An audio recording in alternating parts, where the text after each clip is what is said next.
உன்னத பாட்டின் புஸ்தகம் 5ஆம் அதிகாரம் 1ஆம் வசனம். உன்னத பாட்டு 5:1 8 வாசம்.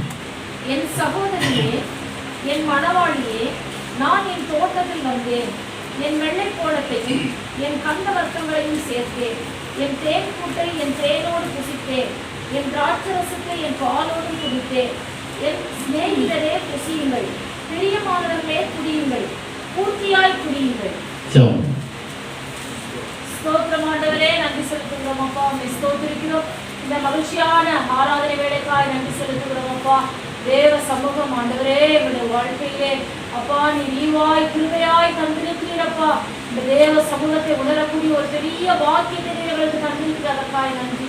இந்த நாளிலும் ஆண்டவரே அப்பா, இந்த வார்த்தைகளின் மூலமாய் கர்த்தருடைய ஆவியானவர் எங்களை சுத்திகரிப்பீராக. ஆண்டவரே ஸ்தோத்திரம் ஆண்டவரே அப்பா, இன்னும் ஆழமாய் உங்களோடு கூட நாங்கள் நடக்க எங்கள் கிருபையை தாங்கப்பா. உடைய அக்கினி ஜுவாலையா எடுத்து பயன்படுத்தும் ஆண்டவரே. இந்த வார்த்தைகளை கேட்கும்படியாய் எங்கள் இருதயத்தை திறப்பீராக. ஆண்டவரை விசுவாசிக்கக்கூடிய இருதயத்தை கர்த்தர்களுக்கு தாங்க. இந்த வார்த்தைகளை விசுவாசிக்கக்கூடிய இருதயத்தை எங்களுக்கு தருவீராகப்பா. இந்த வார்த்தைகளுக்கு விரோதமாக எதிர்த்து நிற்கிற எல்லா சத்துடைய வல்லமைகளை இயேசுவின் நாமத்தை கடிந்து கொள்ளுங்கள், கிரியை செய்யும். இயேசுவின் நாமத்தை பிதாவே. ஆமென். உட்காருவோம். இங்கே 5ஆம் அதிகாரம் 1ஆம் வசனத்தில், என் சகோதரியே, என் மணவாளியே, நான் என் தோட்டத்தில் வந்தேன்.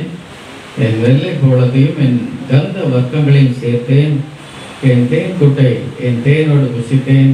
என் திராட்சரசத்தை என் பாலோடும் குடித்தேன். சிநேகிதரே புசியுங்கள், பிரியமானவர்களே குடியுங்கள், பூர்த்தியாய் குடியுங்கள். இங்கே மணவாளன் இந்த மணவாட்டியை பார்த்து சொல்லுகிற ஒரு வார்த்தை நாங்கள் பார்க்கிறோம். இந்த மணவாட்டி இடத்துல அவர் சொல்லுகிறார், தோட்டத்துக்கு வந்தேன், கந்த வர்க்கங்கள்லாம் சேர்த்தேன், என் தேன் கூட்டை தேனோடு புசித்தேன், திராட்சரசத்தை குடித்தேன். அப்போது இங்கே 9 இடத்துல என் என் என் என் என்று வருகிறது. வீட்டில் போய் கவுண்ட் பண்ணுங்க. இந்த என் என்று சொல்கிற வார்த்தை 9 இடத்துல வருகிறது.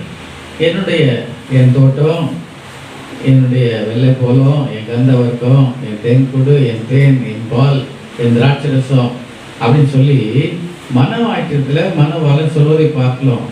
அவர் புரிய எல்லாவற்றையும் சொல்லுகிறார். அப்போது இந்த மனவாளன் மனவாட்டியில் பேசும் பொழுது வந்தது, சேர்த்தது, சாப்பிட்டது, புசித்தது எல்லாத்தையும் சொல்லுகிறார். ஒரு மனவாளன் தன் மனவாட்டியில் மாத்திரம் எல்லாவற்றையும் சொல்ல முடியும். எல்லாவற்றையும் ஒரு புருஷன் யார்கிட்ட சொல்ல முடியும்னு சொன்னால் தன் மனைவி இடத்துல மாத்திரம் சொல்ல முடியும். எல்லாவற்றையும் அவங்க 2 பேருக்கு தான் எல்லாமே தெரியும். ஏன்னா அவங்க ஒரே மாசமாக இருப்பான்னு சொல்லப்பட்டிருக்குது. அதே தான் பவுல் எபேசியருக்கு சொல்லும்போது சொல்கிறார், நான் கிறிஸ்துவை பற்றியும் சபையை பற்றியும் சொல்லுகிறேன். மனைவியும் புருஷனையும் சொல்லிட்டு கிறிஸ்துவையும் சபையை பற்றி சொல்லுகிறேன்னு சொல்லுவார். அப்போ ஒரு மனைவியும் புருஷனும் எப்படி இருக்கிறாலும் அது போல தான் கிறிஸ்துவும் சபை. இந்த சபை தான் மனவாட்டி, இந்த சபை தான் மனவாட்டி. இங்கே அவர் சொல்லுகிறார், அந்த மனவாட்டி இடத்துல சொல்லுகிறார், நான் குடித்தேன், சிநேகிதரே புசியுங்கள், பிரியமானவர்களே குடியுங்கள். ஒரு மனவாட்டி என்பது ஒரு மனுஷனை இங்கே குறிக்கல, முழு சபை, எல்லா சபை, உலகத்தில் எல்லா சபையின் பரிசுத்தவான்களை குறிக்கிறது. இங்கே அவர் சொல்லும்போது எப்படி சொல்லுகிறார், என்ன சொல்லியிருக்கிறார், என் மனவாளியே, என் சகோதரியே, என் மனவாளியேன்னு சொல்லி அங்கே ஒருமையிலே ஸ்டார்ட் பண்ணி இங்கே எப்படி முடிக்கிறார்னா பன்மையில முடிக்கிறார். சிநேகிதரே புசியுங்கள், பிரியமானவர்களே குடியுங்கள். நாங்கள் என்ன சொல்லியிருக்கோம், மனவாளியே புசி, மனவாளியே குடின்னு சொல்லியிருக்கோம். எல்லாம் சிநேகிதியே புசி, பிரியமானவர்களே குடின்னு சொல்லியிருக்கணும். இங்கே எப்படி சொல்லுகிறார், சிநேகிதரே புசியுங்கள், பிரியமானவர்களே குடியுங்கள். அப்போ அங்கே ஒருமையில ஸ்டார்ட் பண்ணி இங்கே பன்மையில இந்த வசனம் முடிகிறது. அப்போ மனவாட்டி என்பது யார் என்று சொன்னால் எல்லா பரிசுத்தவான்களையும் சேர்ந்த சபை தான் மனவாட்டி. அல்லேலூயா. உலகத்திற்கு எல்லா பரிசுத்தவான்களையும் சேர்ந்தாதான் மனவாட்டியா மாற முடியும். இந்த மனவாட்டிக்கு என்ன வைத்திருக்கிறார் அவர் அங்கே சொல்லுகிறார், நான் என் தேன் கூட்டை தேனோடு புசித்தேன், என் திராட்சை ரசத்தை பாலோடு குடித்தேன். அப்போ இங்க மனவாட்டிக்கு சில காரியங்கள் வைத்திருக்கிறார். என்ன வைத்திருக்கிறார் அங்க பாத்தீங்கன்னு சொன்னா, அங்கே தேன் இருக்கிறது, பால் இருக்கிறது, திராட்சை ரசம் இருக்கிறது, எல்லாவற்றையும் யாருக்கு வைத்திருக்கிறார், அந்த மனவாட்டிக்கு வைத்திருக்கிறார். பரிசுத்தவான்களை வைத்திருக்கிறார். தேன் அது என்ன? விரும்பத்தக்கது, விரும்பத்தக்கது. தேன் பிடிக்காத யாருன்னா இருக்கிறீங்களா? தேன் பிடிக்காத யாருன்னா இருக்கிறீங்களா? சின்ன குழந்தைல பெரிய ஆட்கள் வரைக்கும் என்ன பிடிக்கும்? தேன் பிடிக்கும். ஆமே ஆமேன்னு சொல்ல மாட்டீங்களே. இன்னும் வெள்ளைப்பழம் சாப்பிட்ட மாதிரி உட்காந்துக்கிறீங்க. வெள்ளைப்பழம் கசக்கும். தேன் இனிமையான ஒன்று. அப்போ தேனை வைத்திருக்கிற அப்படின்னா விரும்பத்தக்க காரியங்களை மனவாட்டி கத்த வைத்திருக்கிறார். அல்லேலூயா. ரெண்டாவது பால் வைத்திருக்கிறார். பால் என்ன பண்ணும்? பலப்படுத்தும். ரொம்ப வீக்காக இருக்கிறவங்க என்ன கொடுக்குறாங்க? பால் கொடுங்க அப்படின்னு சொல்கிறாங்க. அந்த பால் பலப்படுத்தும். ஆவின் பால் சொல்லலை, அதுக்கு குடிச்ச பலவீனம் போயிடும், கெமிக்கல் தான் இருக்குதுன்னு சொல்கிறாங்க. ஒரிஜினல் பாலை குடிச்சிங்கன்னா நீங்கள் என்ன பண்ணுவீங்க? பலப்படுவீங்க. அதில் பலன் இருக்குது. பரிசுத்தவான்களுக்கு கர்த்தர் பலனை வைத்திருக்கிறார், விசேஷ பலனை வைத்திருக்கிறார். மூன்றாவது திராட்சை ரசம் அங்கே இருக்குது. என்ன சொல்றாரு? புசிங்க, பூரணமாய் குடிங்க, சாப்பிடுங்க, புசிங்க. திராட்சை ரசம் இருக்குது. திராட்சை ரசம் என்ன பண்ணுன்னா சங்கீத வாசி இருதயத்தை களிப்பாக்கும் திராட்சை ரசம். அல்லேலூயா. அப்போ மகிழ்ச்சியை வைத்திருக்கிறார். அந்த மனவாட்டி கர்த்தர் வைத்திருக்கிறது என்ன வச்சிருக்கிறாருன்னா தேன் கூட வச்சிருக்கிறார், விருப்பமானவைகள், உங்களுக்கு விருப்பமான காரியம் வச்சிருக்கிறார், பலம் வச்சிருக்கிறார், அப்புறம் மகிழ்ச்சி வைத்திருக்கிறார். ஆமென். யாருக்கு வைத்திருக்கிறார்? சொல்லுங்களேன். யாருக்கு? மனவாட்டிக்கு. நீங்க யாரு? எங்களுக்கு தான் சொல்லுங்களேன். வேற யாருக்கோ வச்சிருக்க மாதிரி மனவாட்டி. அப்ப நாங்க யாரு? நாங்க சாதாரண விசுவாசி. பிரைஸ் எல்லாம் உங்களுக்கு தான் கத்து வைத்திருக்க. எல்லா வச்சியும் நமக்கு தான் வைத்திருக்கிறார். இப்போ மனவாட்டிக்கு எல்லா வச்சும் வைத்திருக்கிறோம். மனவாட்டிக்கு எல்லாத்தையும் ஷேர் பண்றார். அவங்க வசனத்தை வாசிக்கும்போது பார்த்தீங்கன்னா, நான் வந்தேன், நான் சேர்த்தேன், நான் குடித்தேன், நான் புசித்தேன், எல்லாத்தையும் மனவாட்டிக்கு என்ன பண்றார்? சொல்றார். அப்போ ஒரு மனவாட்டியா இருந்தா தான் மனவாளன் எல்லாத்தையும் சொல்லுவார். ஆமென். சாதாரண ஆளா இருந்தா ஒண்ணுமே சொல்ல மாட்டார். நீங்க எப்படி இருக்கணும்னு நினைக்கிறீங்க? நான் சாதாரண ஒரு ஆளா விசிட் அடிச்சுட்டு போயிடுறேன், அவ்வளவுதான் அப்படின்றீங்களா? இல்ல மனவாளுக்கு ஏற்ற மனவாட்டியா நான் இருக்க போறேன் அப்படின்னு நினைக்கிறீங்களா? பேசலாம். இப்போ மனவாட்டியா இருப்பீங்களானால் அந்த மனவாட்டிக்கு சில தகுதிகள் இருக்கிறது.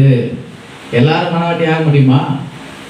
எல்லாரும் பிரதர்ஸா மாறலாம், எல்லாரும் சிஸ்டர்ஸா மாறலாம், எல்லாரும் தகப்பனா இருக்கலாம். நான் யார் வேணா தகப்பனேன்னு கூப்பிடலாம் இல்லையா? ரோட்ல போறவங்க அப்பா கூட கூப்பிடலாம், ஒன்றும் பிரச்சனை இல்லை. அம்மான்னு கூப்பிடலாம், நண்பனேன்னு கூப்பிடலாம்.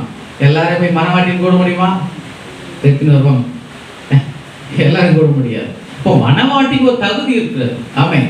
சிநேகிதர் அநேகர் இருக்கலாம், சகோதரர் அநேகர் இருக்கலாம், எல்லாம் இருக்கலாம். அவர் சொல்றாரு அநேக உபாத்தியார்கள் இருக்கிறாங்க, அநேகர். ஆனா தகப்பன் யாரு?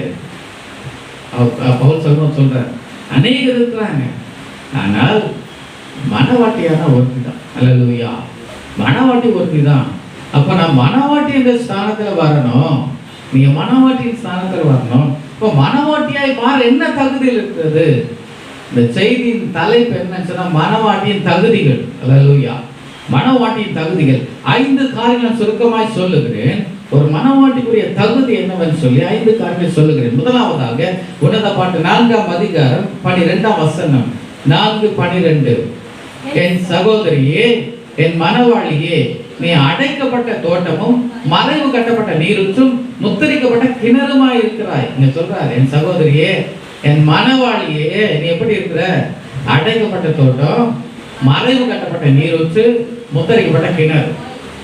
இது எதை காண்பிக்கிறேன்னு சொன்னா ஒரு பிரதிஷ்டையை காட்டுது.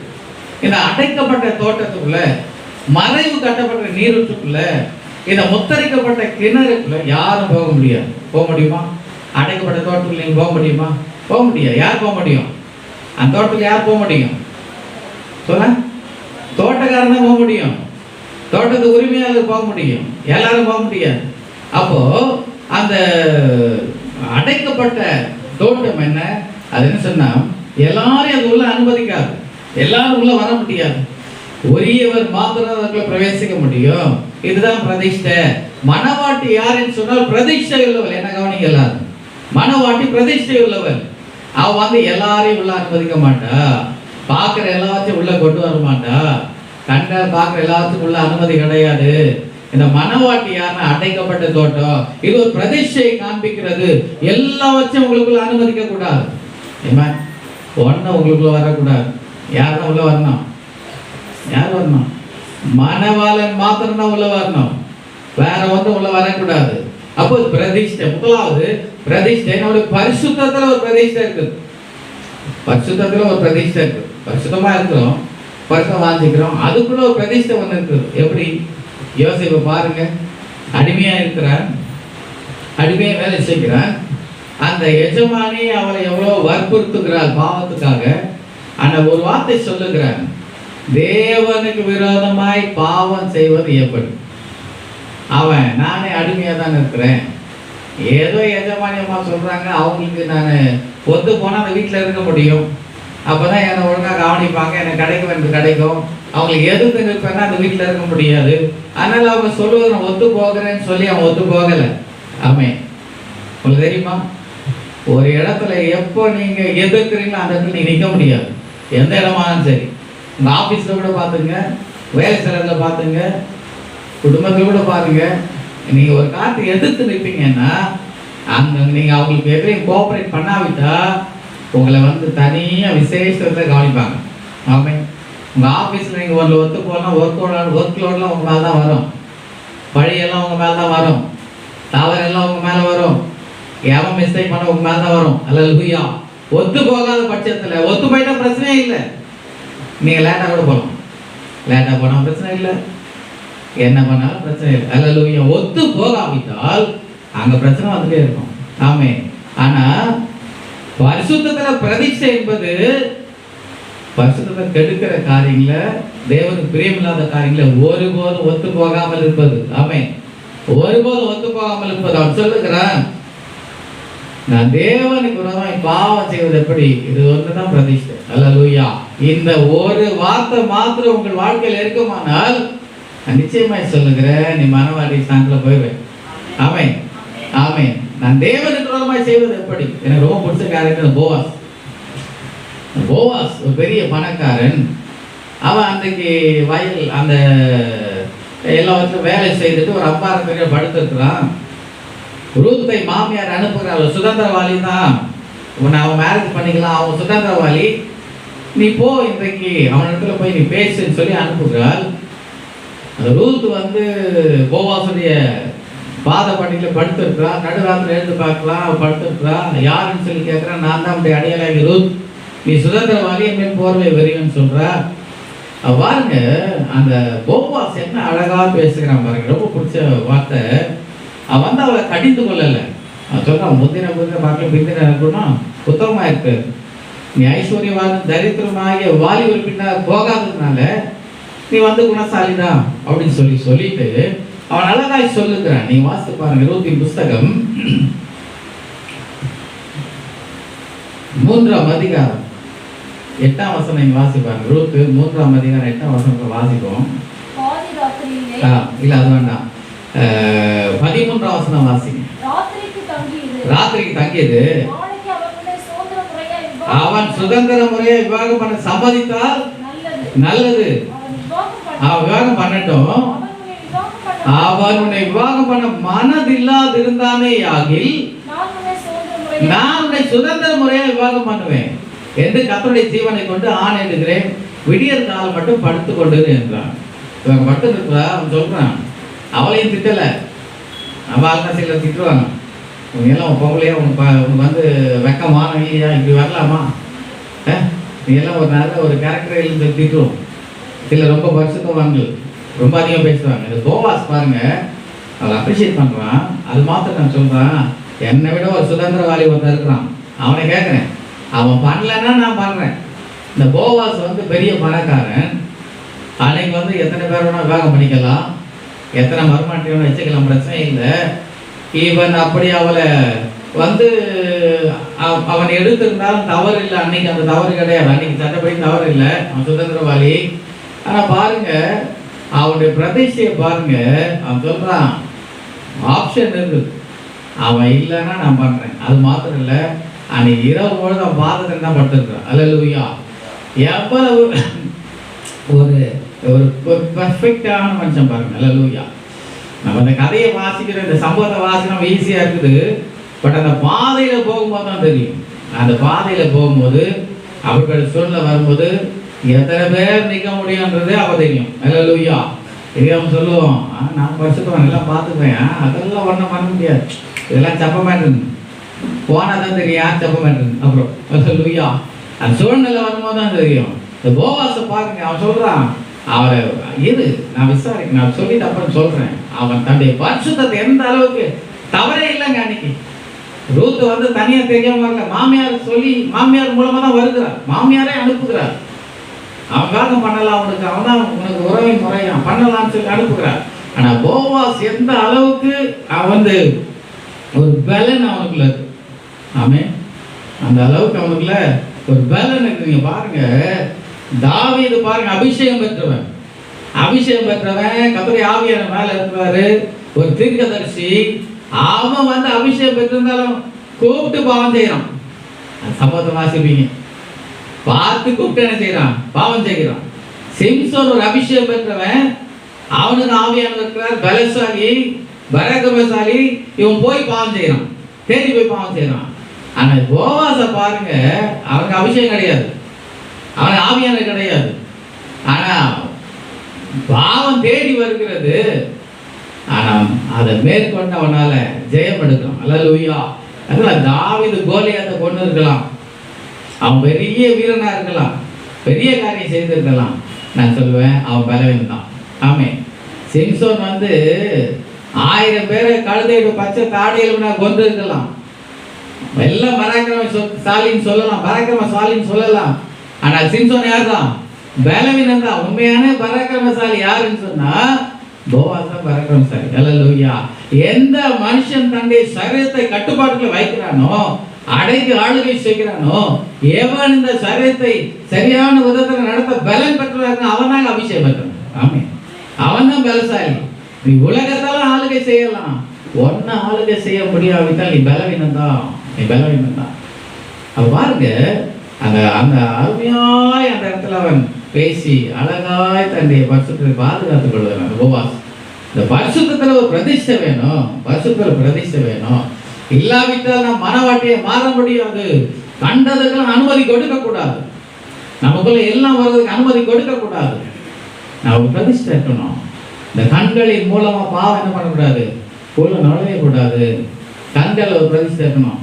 கண்டதெல்லாம் பார்க்கக்கூடாது, கண்டதெல்லாம் பார்க்கக்கூடாது. எல்லாம் அதுவே வருது, நான் போறேன், அது வருது, பார்க்குறேன். பாருங்க, இந்த கண்களினால தான் யாரை பார்க்க போறோம்? கர்த்தரை பார்க்க போறோம். ஆமே, இந்த கண்ணில் தான் கர்த்தரை பார்க்க போறோம். பார்க்க முடியுமா? யோசி பாருங்க, உன் கண்ணில் என்னெல்லாம் பார்த்துன்னு இருக்கிறோம். ஒரு நாளைக்கு எத்தனை மணி நேரம் இந்த கண் பரிசுத்தமாக இருக்குது, எத்தனை மணி நேரம் இந்த கண் அசுத்தமாக இருக்கிறது, இந்த கண்ணால் பார்க்க முடியுமா? வசனம் சொல்றது, கண்ணானது இருதயத்தின் விளக்கா இருக்கிறது. உன் கண் கெட்டதா இருக்கா, சரீரம் முழுதும் இருளா இருக்கும்.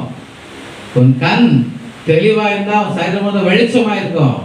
உன் கண் கெட்டதா இருந்தா சரீரம் முழுதும் இருளா இருக்கும். இந்த கண்ணை எந்த அளவுக்கு நீங்க தெளிவா பரிசுத்தமா வச்சிருக்கீங்களோ அந்த அளவுக்கு தாங்க உங்க சரீரம் பரிசுத்தமா இருக்கும், உங்க வாழ்க்கை பரிசுத்தமா இருக்கும். இல்லாத பட்சத்துல நீ பரிசுத்தமா ஜீவிப்பது என்பது முடியவே முடியாது. நான் பரிசுத்தமா இருக்கேன்னு சொல்றதுலாம் சான்ஸே கிடையாது.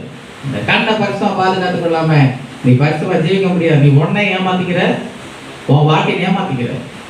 நம்ம நினைக்கிறோம் அது ஒன்றும் இல்லை, இதுதானே, வெளியே வரவே முடியாது, வெளியே வர முடியாது. இந்த கண்ணின் நிச்சயங்களுக்கு மாத்திரம் அடிமை ஆயிட்டீங்கன்னு சொன்னா வெளியே வர முடியாத காரணம், வெளியே வர முடியாத காரணம். உன் கண்கள்ல ஒரு பிரதிஷ்டை வேணும். யோபு சொல்லுறான் பாருங்க, என் கண்களுடைய 31 அதிகாரம் 1ஆம் வசனத்துல, என் கண்களோட உடன்படிக்கை பண்ணின நான் ஒரு கண்ணின் மேல் நினைப்பாயிருப்பது எப்படி? இந்த கண்களோட ஒரு உடன்படிக்கை பார்க்க மாட்டேன், இதை பார்க்க மாட்டேன், இதுக்கு அனுமதிக்க மாட்டேன். அப்படிப்பட்ட உடன்படிக்கை தேவை. இல்லாவிட்டால் நீ எப்படி உன் கண்கள்ல ஒரு பரிசுத்தம் இல்லாவிட்டால் நீ கர்த்தரை எப்படி பார்க்க முடியும், எப்படி சந்திக்க முடியும்?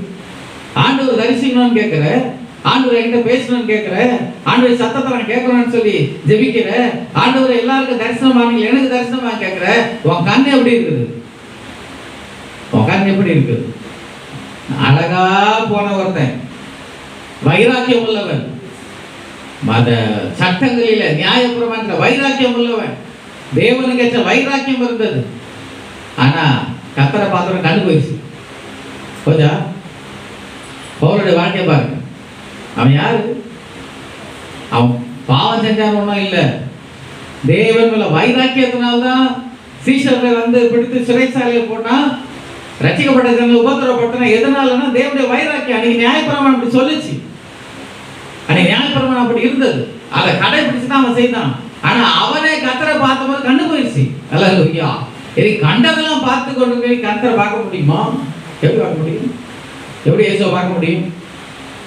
எப்படி பார்க்க முடியும்? ஏசாயா சொல்லுகிறான், அந்த கர்த்தருடைய தரிசனத்தை அவன் பார்த்தபோது அந்த ஆலயத்துல அவன் சொல்றான், ஐயோ நான் அதமானேன் அப்படின்றான்.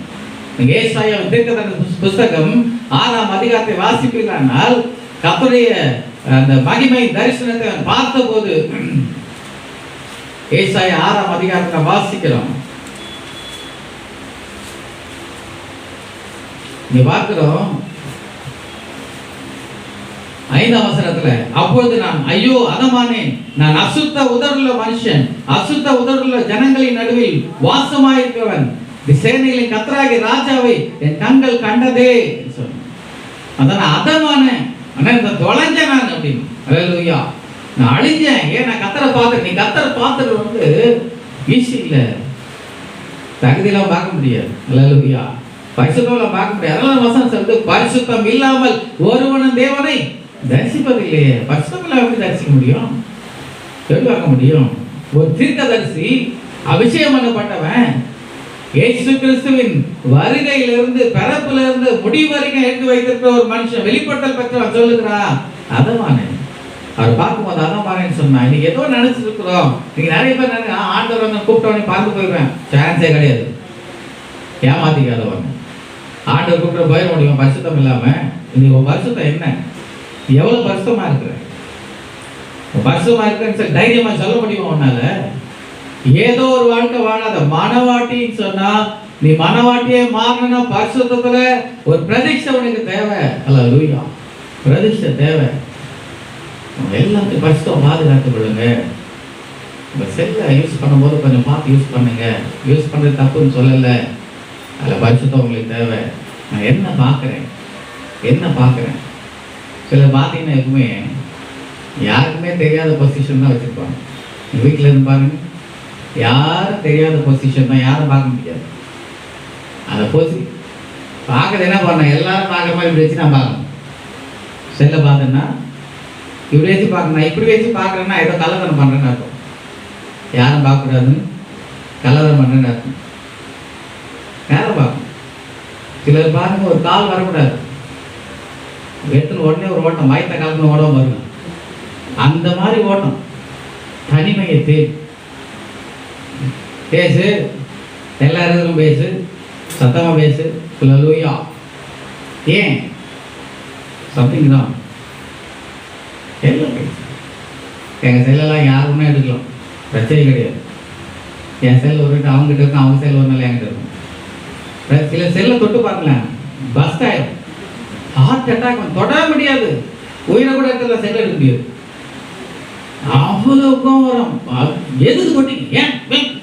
ஏன் என்ன தொட்டு? செல்லை தானே தொட்டோம். ஏன் அவ்வளோ டென்ஷனு? தங்கமல்ல ரகசியமாக இருக்குது இல்லை சம்திங் தான்.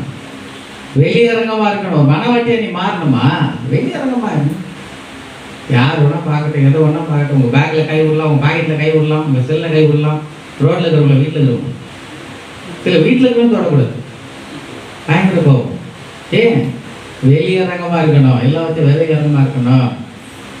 பரிசுத்தம் இல்லாமல் மனவாட்டியை மாற முடியாது. பரிசுத்தோட பிரதிஷ்டை. அதெல்லாம் ஒவ்வொரு பார்வைக்கு கூட கணக்கு ஒப்பிக்கணும். வாசகத்தின் சிந்தையை கூட கணக்கு ஒப்பிக்கணும். எல்லா நினைவுகளையும் சிந்தனைகளையும் கொடுத்து நியாயம் இருக்கிறார். வரும்போது என்ன பார்ப்பாரு? என்ன சிந்திச்சேன்னு கேட்பார். ஆமாம், பிரசங்க எழுதுகிறார். என்ன சிந்திச்சேன்னு கேட்பார். சிந்தை எப்படி இருந்ததுன்னு கேட்பார். என்ன பரிசுத்தமா சிந்திச்ச, அசுத்தமா சிந்திச்ச, என்ன எவ்வளோ நேரம் சிந்திச்ச, தேவையில்லாத காரியம் எவ்வளோ நேரம் சிந்திச்சேன்னு கேட்பார். என்ன சொல்ல முடியும்?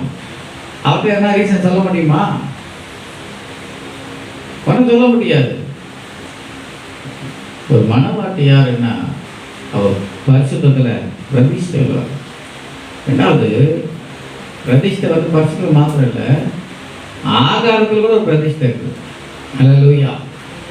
ஆகாரத்தில் கூட சைனக்காரன் சாப்பிட்ற மாதிரி எல்லாத்தையும் நம்ம சாப்பிட முடியாது. அவன் பல்லியை சாப்பிட்றான், புறானை சாப்பிட்றான், தேலை சாப்பிட்றான், எல்லாம் ஃப்ரை பண்ணி பொங்கலை மாட்டி வச்சுக்கிறான் வச்சுக்க.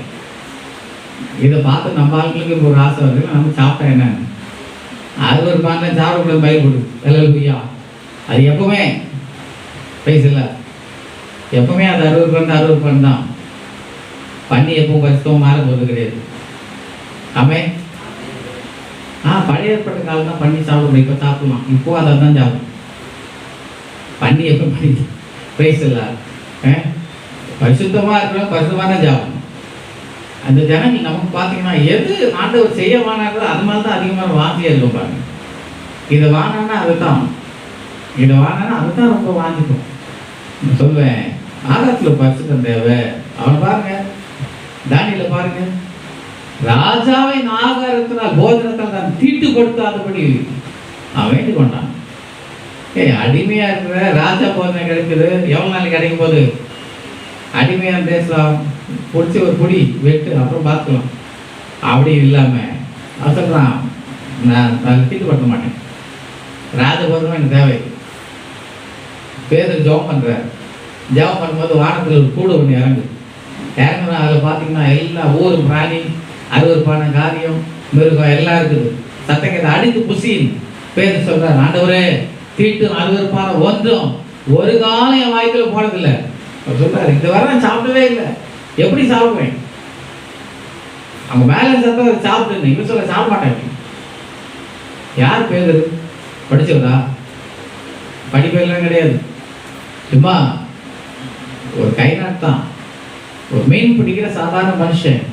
ஆனால் அவனுக்குள்ள அந்த பிரதேசத்தை பாருங்க, சாப்பிட மாட்டேன். அல்லேலூயா. சாப்பிட மாட்டேன். நான் சொல்லுவேன், ஆகாரத்தினால பரலோகத்தோட இறந்து போகும். தெரியுமா உங்களுக்கு? ஆகாரத்தினால பரலோகத்தை இழந்து போக சான்ஸ் இருக்குது. இயேசு சொல்றாரு, 21ஆம் அதிகாரம், லூக்கா சுவிசேஷம் 21ஆம் அதிகாரம், அதுல வந்து 28ஆம் வசனம் வாசிப்பீங்கன்னா சொல்லப்படும், இவைகள் சம்பவிக்க தொடங்கும் போது உங்கள் மீட்பு சமீபமா இருப்பதால், வாசிங்க 21 28. இவைகள் சம்பவிக்க தொடங்கும் போது உங்கள் மீட்பு சமீபமா இருப்பதால் நீங்கள் நிமிர்ந்து பார்த்து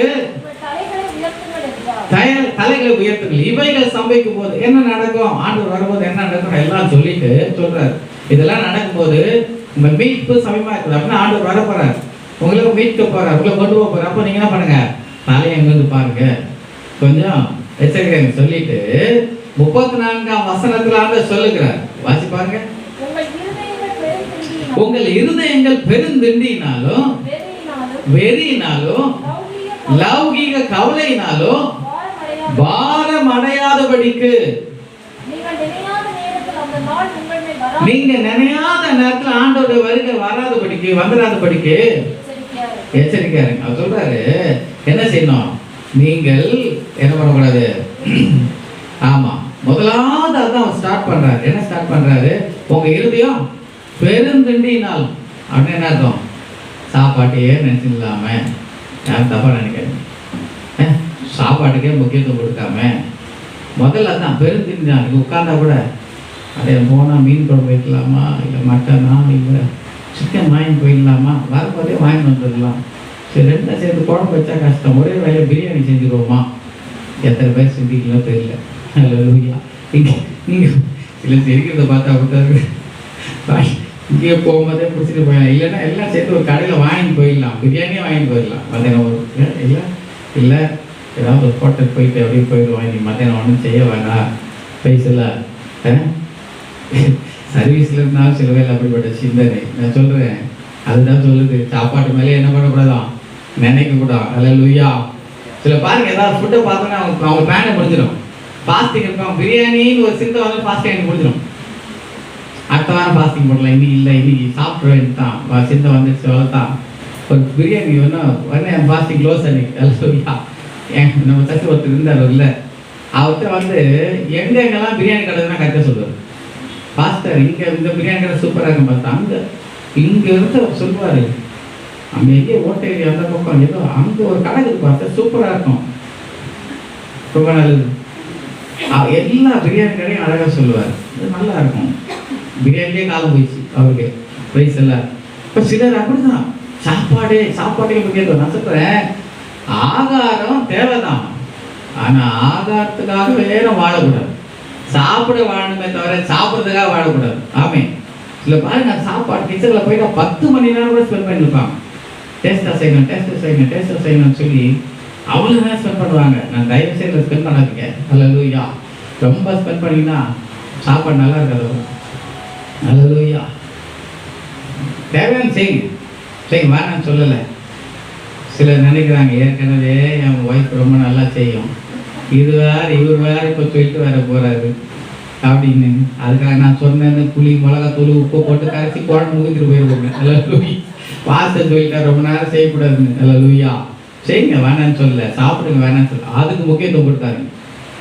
ஒரு ஜப நேரம் இருக்கோன்னா அப்போ போய் சாப்பாட்டுக்கு கிச்சனில் போய் உட்காந்துக்காதீங்க.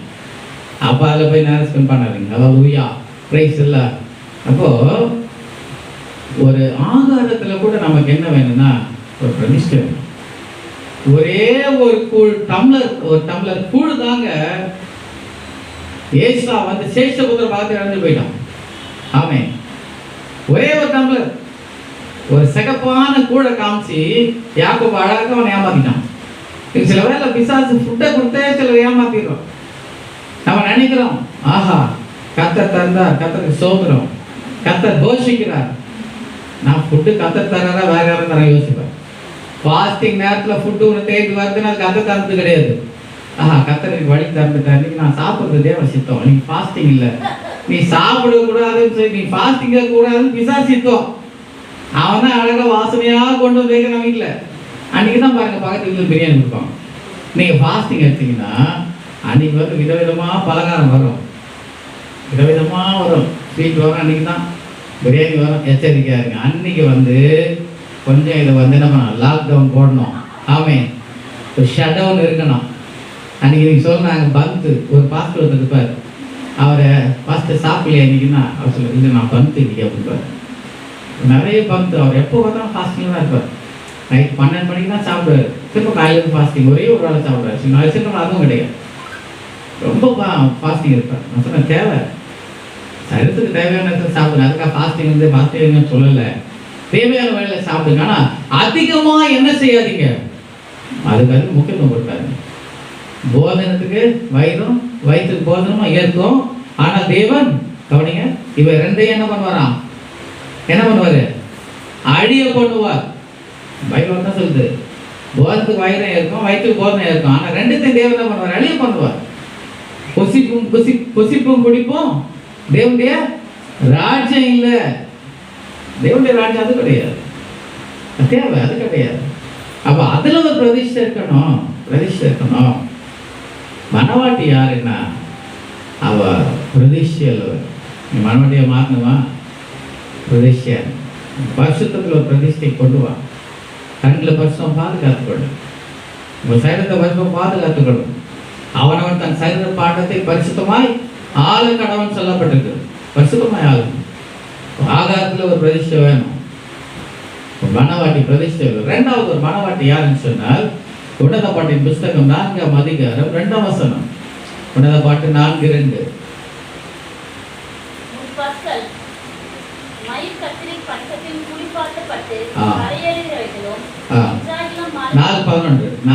மன்னிக்கணும்.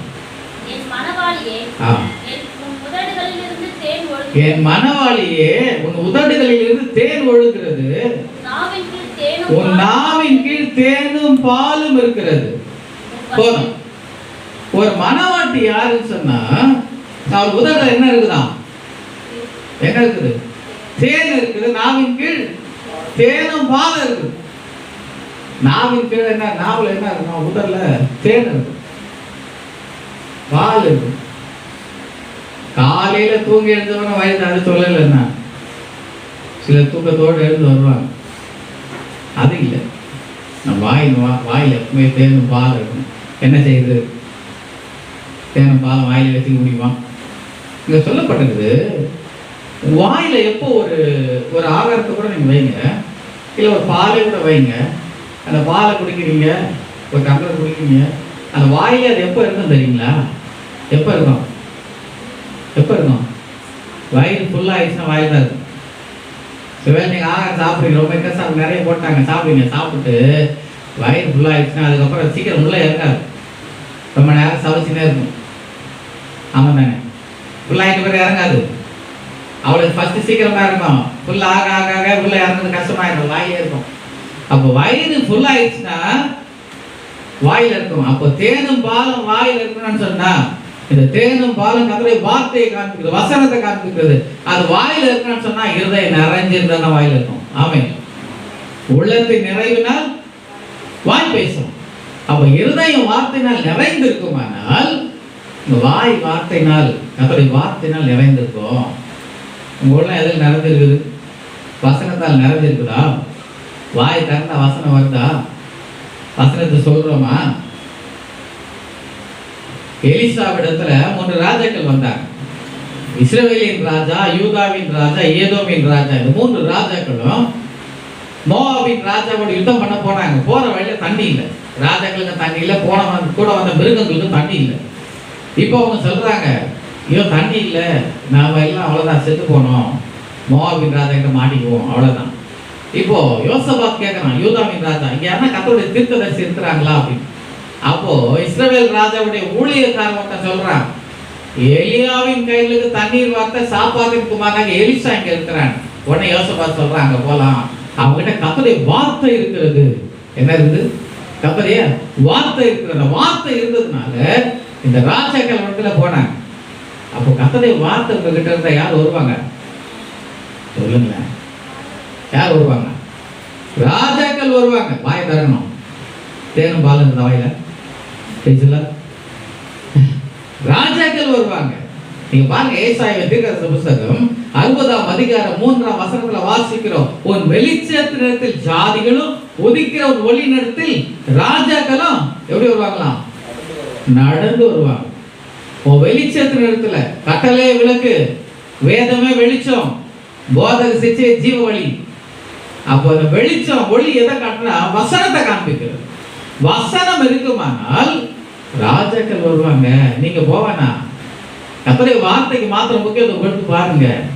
கர்த்தருடைய வசனத்துக்கு வாழ்க்கையில முக்கியத்துவம் கொடுத்து பாருங்க. ராஜாக்கள் தேடி வீட்டுக்கு தேடி வரும். ஆமென். Praise the lord. இந்த வசனத்தினால தான் எல்லாம் செய்ய முடியும்.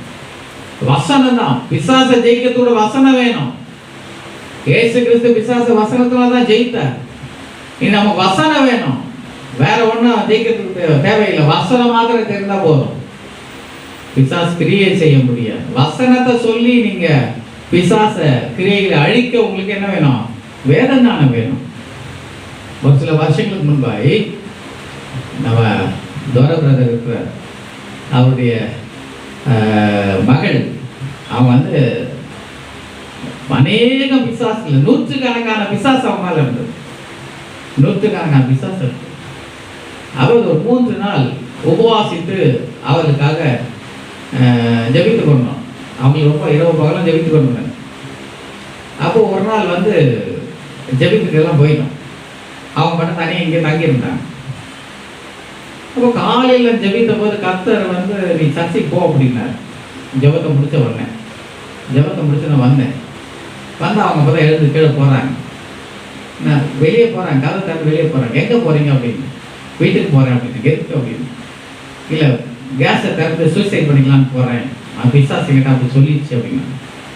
சரி வாங்க உட்காருங்க சொல்லிட்டு அவங்கள உட்கார வச்சு நான் ஜெபிக்கிறேன். உடனே அந்த பிசாசு சொல்லிச்சு, நீ ஒன்றுமே செய்ய முடியாது, உங்கள் ஆண்டவர் இயேசு ஒன்றும் செய்ய முடியாது. அவளை நைட்டெல்லாம் நான் பேசி என்ன பண்ணிட்டேன், குழப்பிட்டேன். அவளை பைத்தியக்காரி ஆகிட்டேன். அவள் பைத்தியக்காரி மாதிரி தான் ஆகிட்டாங்க கிட்டத்தட்ட. அவளை பார்த்த அப்புறம் தான் ஆயிடுச்சு. அவளை பார்க்கும்போது அப்போது அவளை ஒன்றே பண்ண முடியாது, தடுக்க முடியாது. நீ ஒரு 2 நிமிஷம் கழிச்சு வந்திருந்தா கடையை க்ளோஸ் பண்ணிட்டு இருப்பேன் அப்படின்னு சொல்லு. அப்போ ஒன்றும் நான் எவ்வளோ ஜெபிக்கிறது போகிற மாதிரி தெரியல. சொல்லுங்க, நீ ஒன்றும் பண்ண முடியாது, தடுத்த முடியாது, என்ன ஒன்றும் பண்ண முடியாது, வேஸ்ட் ஒன்றும் பண்ண முடியாது. நான் எல்லாத்தையும் பார்ப்பேன். என்னன்னோ பேசுறது. உடனே ஒரே ஒரு வசனம் என் உள்ளத்தில் வந்தது. அது என்னன்னா, ஏசாயா 37ஆம் அதிகாரம் 29ஆம் வசனம். இந்த வசனம் உள்ள ஸ்ட்ரைக் ஆன உடனே அந்த வசனத்தை உடனே நான் சொன்னேன். அந்த வசனத்தை வாசிங்க. 37:29. நீ எனக்கு விரோதமாய் பேசி கொந்தளித்து வீரியம் பேசினது என் செவிகளில் வந்து ஏறினபடினால் நான் என் துரட்டை மூக்கிலும் என் கடிவாளத்தின் வாயிலும் போட்டு நீ வந்த வழியே திரும்ப பண்ணி. இந்த வசனத்தை சொன்னேன். சொன்ன பிறகு பார்த்தீங்கன்னா நான் சொன்னேன், இப்போ பேச அப்படின்னு ஒரு வார்த்தையும் பேச. என்ன பேச அப்படின்னு அது சொல்லிச்சு. இப்படிதான் காமிச்சு, இப்படி காமிச்சது என்ன, அந்த கடிவாளம் போட்டாங்க அப்படி. அது பேசவே இல்லை. அதன் பிறகு ஒரு வார்த்தையும் பேச. கத்த நல்ல சுகத்தை தந்தார். அவங்க கொண்டு போய் ரொம்ப நாள் இருந்தாங்க. அல்லேலூயா. 13 விடுதலை தந்தார் கத்தர் அவங்களுக்கு. அதன் பிறகு பாருங்க, அந்த வசனத்துல என்னென்ன வல்லமை இருக்குது. அதனால்தான் ஏசாயா சொல்றாரு, சமயத்துக்கு ஏற்ற வார்த்தை சொல்லும்படி கல்விமானி நாம எனக்கு தந்தர்லினார் சொல்லி. ஏற்ற வார்த்தையை என்ன பண்ணோம், சொல்ல தெரியணும். பிசாச கருத்துக்கு வேற ஒன்றும் வேணாங்க, வசனம் இருந்தா போதும். அல்லேலூயா. வசனம் மாத்திரம் உள்ள இருந்தா போதும், ஒண்ணுமே தேவையில்லை. அப்போ இந்த வசனத்தை தான் நம்ம உள்ள வைக்கணும். ஒரு மனவாட்டியான வசனத்தால் நிரப்பப்பட்டவர். வாயை திறந்தா வசனம் தாங்க வரணும். ஒரு மனவாட்டி வாயை திறந்தா வசனம் தான் வரணும். இன்னைக்கு வாயை திறந்தா என்ன பேசுறீங்க, தேவையில்லாத காரியம் எவ்வளவு பேசுறீங்க, மற்றவங்களை பார்க்கும் போது என்ன பேசுறீங்க, எத்தனை பேர் நீங்க மற்றவங்களை பார்த்தா வசனம் பேசுறீங்க, கத்தனை வார்த்தை எத்தனை பேர் பேசுறீங்க, எத்தனை பேர் வீணான கதை பேசுது. ஏன் உள்ள இருந்தா தான் வரும். சொல்லாங்க பாருங்க, சட்டியில இருந்தா தான் நகைப்பையில வரும். அங்க எம்டியா இருந்தா எம்டியா தான் வரும். உள்ள வசனத்தால் நிறைஞ்சிருக்கணும். யோபுவின் வாழ்க்கையை நம்ம வாசிக்கிறோம். அவன் எல்லாத்தையும் இழந்தான். He lost everything. ஃபேமிலி இழந்தான், பிள்ளைங்களை இழந்தான், ஆசை இழந்தான், ஆடு மாடுகள் இழந்தான், எல்லாம் போயிடுச்சு. சக்கர சுகத்தையும் இழந்தான். ஆனா நீங்க பாருங்க, ஒரு இடத்துல கூட கத்தருக்கு விரோதமா பேசவே இல்லை. மனிதன் ஒன்றும் சொல்லவே இல்லை, கத்தருக்கு விரோதமா பேசல, பின்வாங்கி போக. அவன் என்ன சொன்னான் தெரியுங்களா, என் மீட்பர் உயிரோடு இருக்கிறான்னு சொன்னான். அல்லேலூயா. ஒரு குழந்தை மாத்திரம் இறந்ததுன்னா நிச்சயமா நம்ம அநேகர் சொல்லுவோம், ஆண்டவெல்லாம் உயிரா இல்லையா, ஏசு உயிரா இருந்தா ஏன் என் குழந்தைக்கு குடும்பத்தில் இப்படி நடக்க போகுது, ஏன் இவ்வளவு பெரிய நஷ்டம் வரப்போகுது, ஏன் இவ்வளவு பெரிய இழப்பு வரப்போகுது.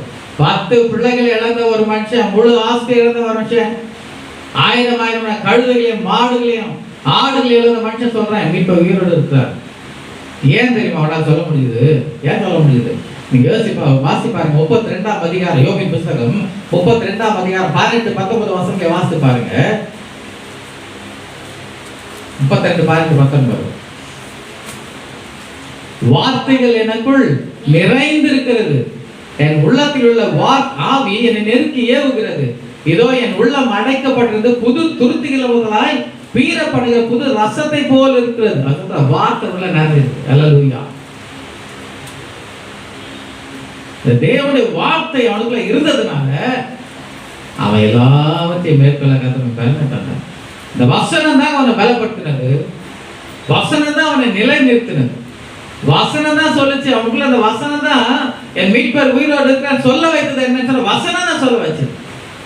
வசனம் உள்ள இருக்குமானால் எத்தனை போராட்டங்களை மேற்கொள்ள முடியும், எத்தனை இழப்புகளை மேற்கொள்ள முடியும், எத்தனை நஷ்டங்களை மேற்கொள்ள முடியும். வசனம் இல்லைன்னு சொன்னா நீங்க சோர்ந்து போவீங்க, சோர்ந்து போவீங்க. எவ்வளவு வசனத்துக்கு முக்கியத்துவம் கொடுத்து. கர்த்தருடைய வார்த்தை உள்ள இருக்குதா? தினம் வார்த்தை வாசிக்கிறீங்களா?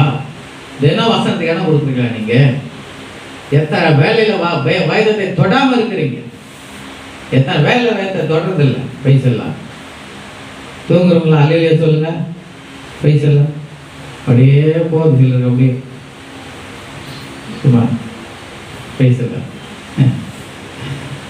சரி, ஜெபம் பண்ணாம நான் சொல்றது கேளுங்க. அப்போ வசனம் உள்ள இருக்கணும், கர்த்தருடைய வார்த்தை இருக்கணும், தேவனுடைய வார்த்தை இருக்கணும். இப்போ ஒரு ஆடியோ பைபிள் வந்திருக்கு, அதை நீங்க போட்டு வச்சுட்டு எல்லா வேலையும் செய்யலாம். அல்லேலூயா. எத்தனை பேர் தெரியுது பைபிள், ஆடியோ பைபிள்? நிறைய பேர் வாங்கியிருப்பீங்க, ஆனால் யூஸ் தான் பண்ண மாட்டேங்கிறீங்க. யாருக்குமே இல்லையா? உங்க யாருக்குமே ஆடியோ பைபிள் யாருமே வாங்கலையா? சபையில் ஒரு 9 பேர் 10 பேர் வாங்கினாங்க. நீங்கள் வேலை செய்யும்போது எங்கள் வீட்டில் எப்பவும் ஓடினே இருக்கும். சிஸ்டர் கிச்சனில் போனாங்கன்னா அதை போட்டுருவாங்க. அது அண்ணன் வசனம் சொல்லிகிட்டே இருக்கும். நம்ம தனியாக படிக்கிற நேரத்தில் இப்போ 2 வேலையும் நடக்கும். சமையல் வேலையும் பண்ணலாம், வசனத்தையும் கேட்கலாம். இப்போ தயவு செய்து ஒன்று வாங்கி போடுங்க. அதுக்காக அதிலே போட்டு பைபிளை தொடாமல் இருக்கிறாதீங்க.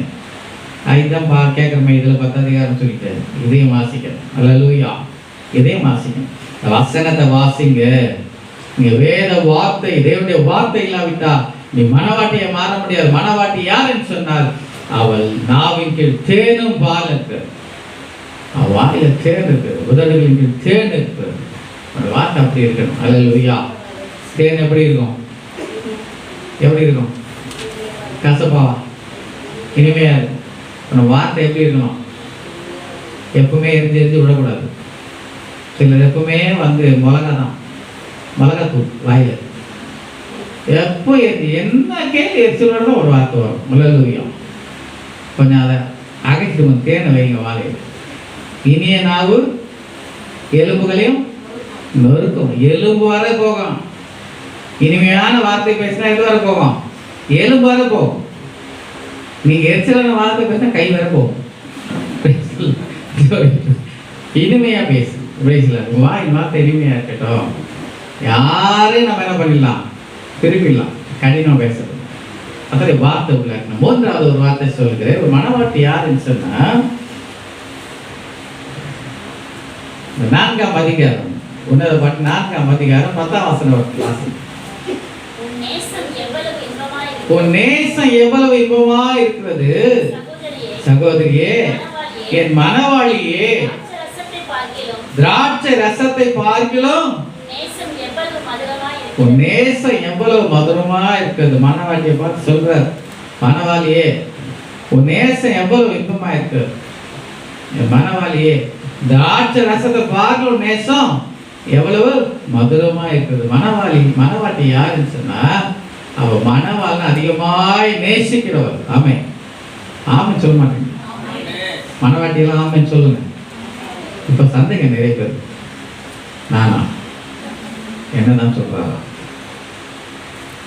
உள்ளதான் சொல்றேன். நீங்க எல்லாம் மனவாட்டி தான். ரொம்ப சொல்லுங்க, ஆண்டவரே நான் ஒரு மனவாட்டி சொல்லுங்களேங்க. நான் ஒரு மனவாட்டி சத்தமா சொல்லுங்க. அப்போ அது உள்ள பதிய அதுக்கு தான் சொல்றேன். நீங்க மறந்துறீங்க அடிக்கடி.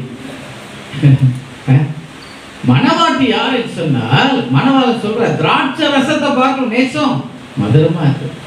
மனவாட்டி யாருன்னு சொன்னால் நேசிக்கிறவள். மனவாளன் அதிகமா நேசிக்கிறவர். நேசிக்காத ஒருத்தி மனவாட்டியா மாற முடியாது. ஆமே, நேசிக்காத யாராவது ஒருத்தரவங்க மனவாட்டியை தேர்ந்தெடுக்க முடியுமா?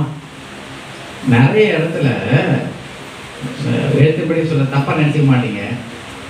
எங்க ரொம்ப அன்பா பேசுறாங்களோ அங்கதான் 2 பேரும் என்ன ஆயிடுவாங்க? ஜாயின் ஆயிடுவாங்க. என்ன ரொம்ப கட்டு திடுக்குன்னு எரிச்சு விடணும்னு பார்த்தா யாருனாவது கிட்ட கூட போக முடியாது. இப்போ நேசம் இருந்தால் அங்கே தான் போயிடும். அப்போ மனவாட்டி யாருன்னு சொன்னா நேசிக்கிறவர். அவன் நேசிக்கிறவர். இந்த நேசத்தை எப்படி காண்பிக்க முடியும் தெரியுமா? எப்படி காண்பிக்க முடியும்? எப்படி காட்டுவீங்க? நேசத்தை நேரம் செலவழிக்கும் போது தான் காட்ட முடியும். ஆமே, நீங்க நேசிக்கிறவங்களோட அதிகமான நேரம் ஸ்பெண்ட் பண்ண விரும்புவீங்க. ஒரு ஃப்ரெண்ட்ஸாக கூட இருக்கட்டுமே, ரொம்ப நேசிக்கிற ஃப்ரெண்ட்ஸாக இருந்தால் நீங்கள் என்ன பண்ணுவீங்க?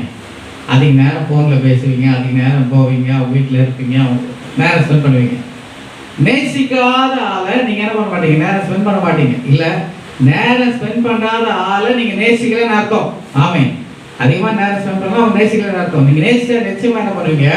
அதிகமான நேரம் அவங்களோட செலவழிப்பீங்க. அப்போ நேசம் எப்போ வெளிப்படணும்னா அவளோட நேரம் செலவழிக்கும் போது தான். சங்கீதக்காரன் கூட சொல்றாரு பாருங்க, பகலோகத்தில் உண்மை இல்லாமல் எனக்கு யார் உண்டு, பூலோகத்தில் உண்மை தவிர எனக்கு வேற விருப்பம் இல்லை. ஏன் அப்படி சொல்றாரு தெரியுங்களா? ஏற்கனவே சொல்றாரு, எனக்கோ தேவனை அண்டி கொண்டிருப்பதே நலம். அல்லேலூயா. அவர் கூட இருக்கிறது தான் எனக்கு ரொம்ப நல்லது. என் விருப்பம்லாம் அவர் தான், என் வாஞ்செல்லாம் அவர் தான். அதனால அவரோடு கூட இருக்க விரும்புகிறேன். அது சங்கீதக்காரன் அதனால தான் சொல்லுகிறேன். இப்போ நேசம் எப்படி வெளிப்படணும்னா நேரம் செலவழிக்கும் போது தான். நீங்களாம் ஆண்டவரை நேசிக்கிறீங்களா? ஏதாவது பதில் சொல்லுங்க. பனிஷ்மெண்ட் எதனா கொடுத்துருவாங்க. நான் கேட்குற கேள்வி பார்த்தா பயமாக இருக்கு. என்ன சொல்கிறேன், ஏதாவது சொல்லிட்டு மாட்டிக்க கூடாது. நீங்கள் பார்க்கலாம் அப்படித்தான் தெரியுது. எதையாவது நான் சொல்லி இவர் ஏதாவது கேட்க போய் மாட்டிக்க போய் எடுத்துட்டு நிற்க வச்சுட்டு அசிங்கம் போயிட்டேன். ஒன்றும் சொல்லாமல் இருப்பதே நலம். நலமான பேசாமல் அமர்ந்திருக்கேன் தாவி சொன்ன வசத்தை எல்லாரும் கடைப்பிடிக்க. இங்கே தான் இயேசுவை நேசிக்கிறீங்க தானே? இப்போதான் கொஞ்சம் வருது. சரி, நேசிக்கிறவங்க எவ்வளோ நேரம் ஸ்பெண்ட் பண்ணுறீங்க ஆண்டவர் கூட? அதானே இல்லை, டைமே இல்லை பாஸ்டர். காலையில் வீட்டு வேலை, அப்புறம் வெளி வேலை, அப்புறம் தனி வேலை எல்லாம் பண்ணி வருது. அப்புறம் வந்து படுக்கிற வேலை, அப்புறம் எங்கே தேடுற வேலை. அப்போ நீ எங்கே நேசிக்க? நேசிக்கிறவங்க எப்பவுமே என்ன பண்ணுவாங்க? நேரம் செலவழிப்பாங்க. சிம்சன் பாருங்க, அவன் மனைவியோட ஒரு சின்ன பிரச்சனை ஆயிடுச்சு, போயிட்டான் கோச்சு. கல்யாணம் ஆன கோச்சு போயிட்டு சில நாளில் திரும்பி வரான். திரும்பி வந்து அவன் ஏன் திரும்பி வந்தான் தெரியுங்களா? ஏன் திரும்பி வந்தான்? அவளை அந்த அளவுக்கு நேசித்தான். கோவத்தில் போயிட்டான். அந்த நேசம் திரும்ப அவனை விடலை. அவனை திரும்ப கொண்டு வருது. திரும்ப என்ன செய்யறான்? அவளோட வரான்னா என்ன பண்ண முடியல, திரும்ப அவளை பார்க்க முடியாமல் சொல்ல மாறி போச்சு. அந்த நேசம் என்ன செய்யணும்னா அவளோட பேசும்படியாய் அவன் திரும்ப பார்க்க முடியும். அவனை கொண்டு வந்தது என்னன்னு சொன்னா அவன் மேல அந்த நேசம் தான். உண்மையாவே அவன் கோவப்பட்டு தான் போயிட்டு இருக்கான். உண்மையான கோபமாக திரும்ப வந்துடக்கூடாது. அப்போ அந்த நேசம் தான் என்ன செய்ததுன்னு சொன்னா அவனை கொண்டு வந்தது, திரும்ப கொண்டு வந்தது. நேசம் எப்படி எப்பவுமே அதிகமான நேரம் செலவழிக்க செய்யும். நீங்கள் பார்த்தீங்கன்னா நேசம் அதிகமாக அவளோட நேரம் செலவழிக்க செய்யும். அதிகமாக நீங்கள் பேசுவீங்க, அதான் நேசம். ரொம்ப நேரம் நீங்கள் ஸ்பெண்ட் பண்ணீங்கன்னா தான் நீங்கள் நேசிக்கணும்னு சொல்லி அர்த்தம். அதனால தான் மனவாட்டி கூட பாருங்க, அவள் வந்து இந்த மனவாட்டி நீங்கள் பாருங்க, அவள் சொல்லுகிறாள். இந்த 7ஆம் அதிகாரம் 11ஆம் 12ஆம் வசனத்தில் பாருங்க. 7 உன்னத பாட்டு ஏற்பாங்கல்ல, வாரம் நேசரே வயல்வெளிக்கு போவோம். கூப்பிட்றா, மணவாளை கூப்பிட்ற, எங்கே போகலாம்? வயலுக்கு போகலாமா? வயல்வெளியில் போகலாம். கிராமங்களுக்கு போவோம், நகரத்துக்கு வாங்க. அல்ல, நகரம் வேணாம். ஒரு காலத்தில் எல்லாம் நகரத்தில் தான் இருக்கணும் விரும்பினாங்க. எல்லாம் சிட்டி, சென்னை சிட்டி, எங்கள் சிட்டி. இன்னைக்கு ஐயோ வேணாம், சிட்டியே வேணாம், ஓடு. கொரோனா நகரத்தில் தான் நிறைய இருக்குது. கிராமத்துக்கு ஓடுவோம். எல்லாம் கிராமத்துக்கு ஓடி போயிட்டாங்க. சிட்டி காலியாக தான் இருக்குது இப்போ. அல்ல, ஆனால் அவருக்கு தெரியும் போலுது அப்பவே இதெல்லாம் வரணும். அப்பவே சொல்லிட்டாங்க நம்ம கிராமத்துக்கு போயிடலாம். வாங்க நேசரே, என்ன பண்ணலாம்? கிராமத்துக்கு போகலாம். அதிகால திராட்சை தோட்டத்துக்கு போகலாம். கூப்பிட்ற இடம்லாம் பாருங்க, வயல்வெளி. ஒரு அருமையான ஒரு இடம், திராட்சை தோட்டம். இப்போ நேசரோடு நேரம் நேசிக்கிறவ அந்த மனவாட்டி என்ன பண்ணுறா? தனிமையாக எவரோட நேரம் செலவழிப்பான். அவள் தான் நேசிக்கிறவ. அல்லேலூயா. இப்போ நேசரோடு கூட நமக்கு இருக்க விருப்பம் தான், ஆனால் முடியல. நமக்கு என்ன இல்லை, முடியல. நம்ம சொல்கிறோம், எத்தனையோ நாளைக்கு சொல்கிறோம். மகள மரியாதை பாருங்க, இயேசு கிறிஸ்து மரித்தார், அடக்கம் பண்ணியாச்சு, எல்லாம் இருக்கிறாங்க. இந்த மாவட்டம் தனியாக கவரைக்கு போகுது. எப்போ? காலையில், பொழுது விடியல காலையில் போயிட்டு அங்கே போய் உட்காந்து ஆடிட்டு இருக்குது. இயேசுவே பக்கத்தில் வந்து கேட்குறாரு, நம்ம யாரை தர்றார்? அம்மா சொல்லுது, ஆண்டவர் எங்கே வச்சான்னு தெரியல, அவர் எங்கே தர்றாரு சொல்லுங்க, நீங்கள் எடுத்துன்னு போயிட்டா கொடுங்க, நான் எடுத்துன்னு போகிறேன். அவர்னா ஒரு ஃப்ளவரா? அவர் அடக்கம் பண்ணி 3 நாள் ஆச்சு. 3 நாள் ஆனால் எப்படி இருக்கும்? எடுத்துப்படியே யோசிப்போம். 3 நாள் அடக்கம் பண்ண ஒரு பாடி எப்படி இருக்கும்? எடுக்க முடியுமா? இது என்ன பேசுதுன்னே தெரியல. அவள் அந்த அளவுக்கு ஆண்டவர் அப்படி ஒரு நேசம். இந்த மாதிரி நான் மரியாதை நேசித்ததுனால சொல்றா, அவர் என்ன வச்சுட்டா சொல்லுங்க, நான் எடுத்துட்டு போறேன் அப்படின்னு. அல்லேலூயா. யாரும் போல இவ தேடி போறா, கவரைக்கு தேடி போறா. 3 வருஷம் கூட ஊழியம் செஞ்சாச்சு. இப்போ 3 நாளா பார்க்க முடியல. 3 நாளா பார்க்காம இருக்கவே முடியல அவளால். கவரையாவது போய் பார்க்குறேன் எப்படியாவது சொல்லி யாருக்கு சொல்லாம தனியாக போறா. அதாங்க நேசம். அல்லேலூயா. பிரைஸ் இல்ல. இன்னைக்கு நமக்கு நல்லா வீடு வசதியாக இருக்குது, நம்ம கவரைக்கு போக வேண்டியதில்லை. கவரையில் போய் தேர்ந்தோன்னா எத்தனை பேர் போவோமோ தெரியாது. கவரையில் போய் தேர்ந்த சூழ்நிலை வந்தா போவோமா? ஐயோ, பொழுது வச்சு மத்தியானத்திலே கவரை பக்கம் போக மாட்டோம், அந்த தெரு பக்கம் போக மாட்டோம். காற்று கருப்புன்னு அடக்கும் அப்படின்னு. அதிகாலையில் எங்கே போகிறது? காலையில் சான்ஸே இல்லை. ஆனால் அவளை பாருங்க, காற்றுக்கும் பயப்பில்லை, எதுக்கும் பயப்பில்லை. அவள் பாட்டு போயிட்டு இருக்கிறா. போய் கவலையில் போயிட்டா, போய் பார்த்துட்டா, அது வேற விஷயம். அல்லேலூயா. அவரையே பார்த்துட்டா. அதெல்லாம் அனுப்பிச்சான் தேடுகிறான கண்டாடுகிறான்னு சொல்லி. அல்லேலூயா. பிரைஸ்ல தேடல எங்கேயும் தேடுவோம். அந்த நேசம் என்ன செய்யும்னு சொன்னா நேரம் செலவழிக்க செய்யும், தேட செய்யும், தேட செய்யும். ஏற்றின்படியே நேசிக்கிற 2 பேரை பாருங்க. ஏற்றின்படியே நேசிக்கிற 2 பேரை, ஒரு ஆணை பெண்ணை பார்க்குறீங்களா? 40 வருஷம் மேரேஜ் ஆன போடாத சண்டையை 4 மாதத்துல இவங்க போட்டுருவாங்க. அவ்வளோ சண்டை நடக்கும், அவ்வளோ பிரச்சனை வரும். அவ்வளோதான். அவங்க பேசின அவங்க போகிற சண்டையை பார்த்தா இனி இவங்க பேசவே மாட்டாங்க நினைப்போம். அடுத்த 10 நிமிஷத்தில் கால் வரும் அங்கே இருந்து. அடுத்த 10 செகண்டில் ஒரு கால் வந்துனே இருக்கும். இது வந்து பாருங்க, சண்டை ஒரு பக்கம் நடக்கும். இவங்க பேசுறத சந்திக்கிறத யாருமே தடுக்க முடியாது. அப்பா தடுக்க முடியாது, அம்மா தடுக்க முடியாது, அண்ணன் தடுக்க முடியாது, ஃப்ரெண்ட்ஸ் தடுக்க முடியாது, யாரும் தடுக்க முடியாது. எல்லாத்தையும் மிஞ்சி அவங்க அந்த கனெக்ஷன் இருந்துகிட்டே இருக்கும். அல்லேலூயா.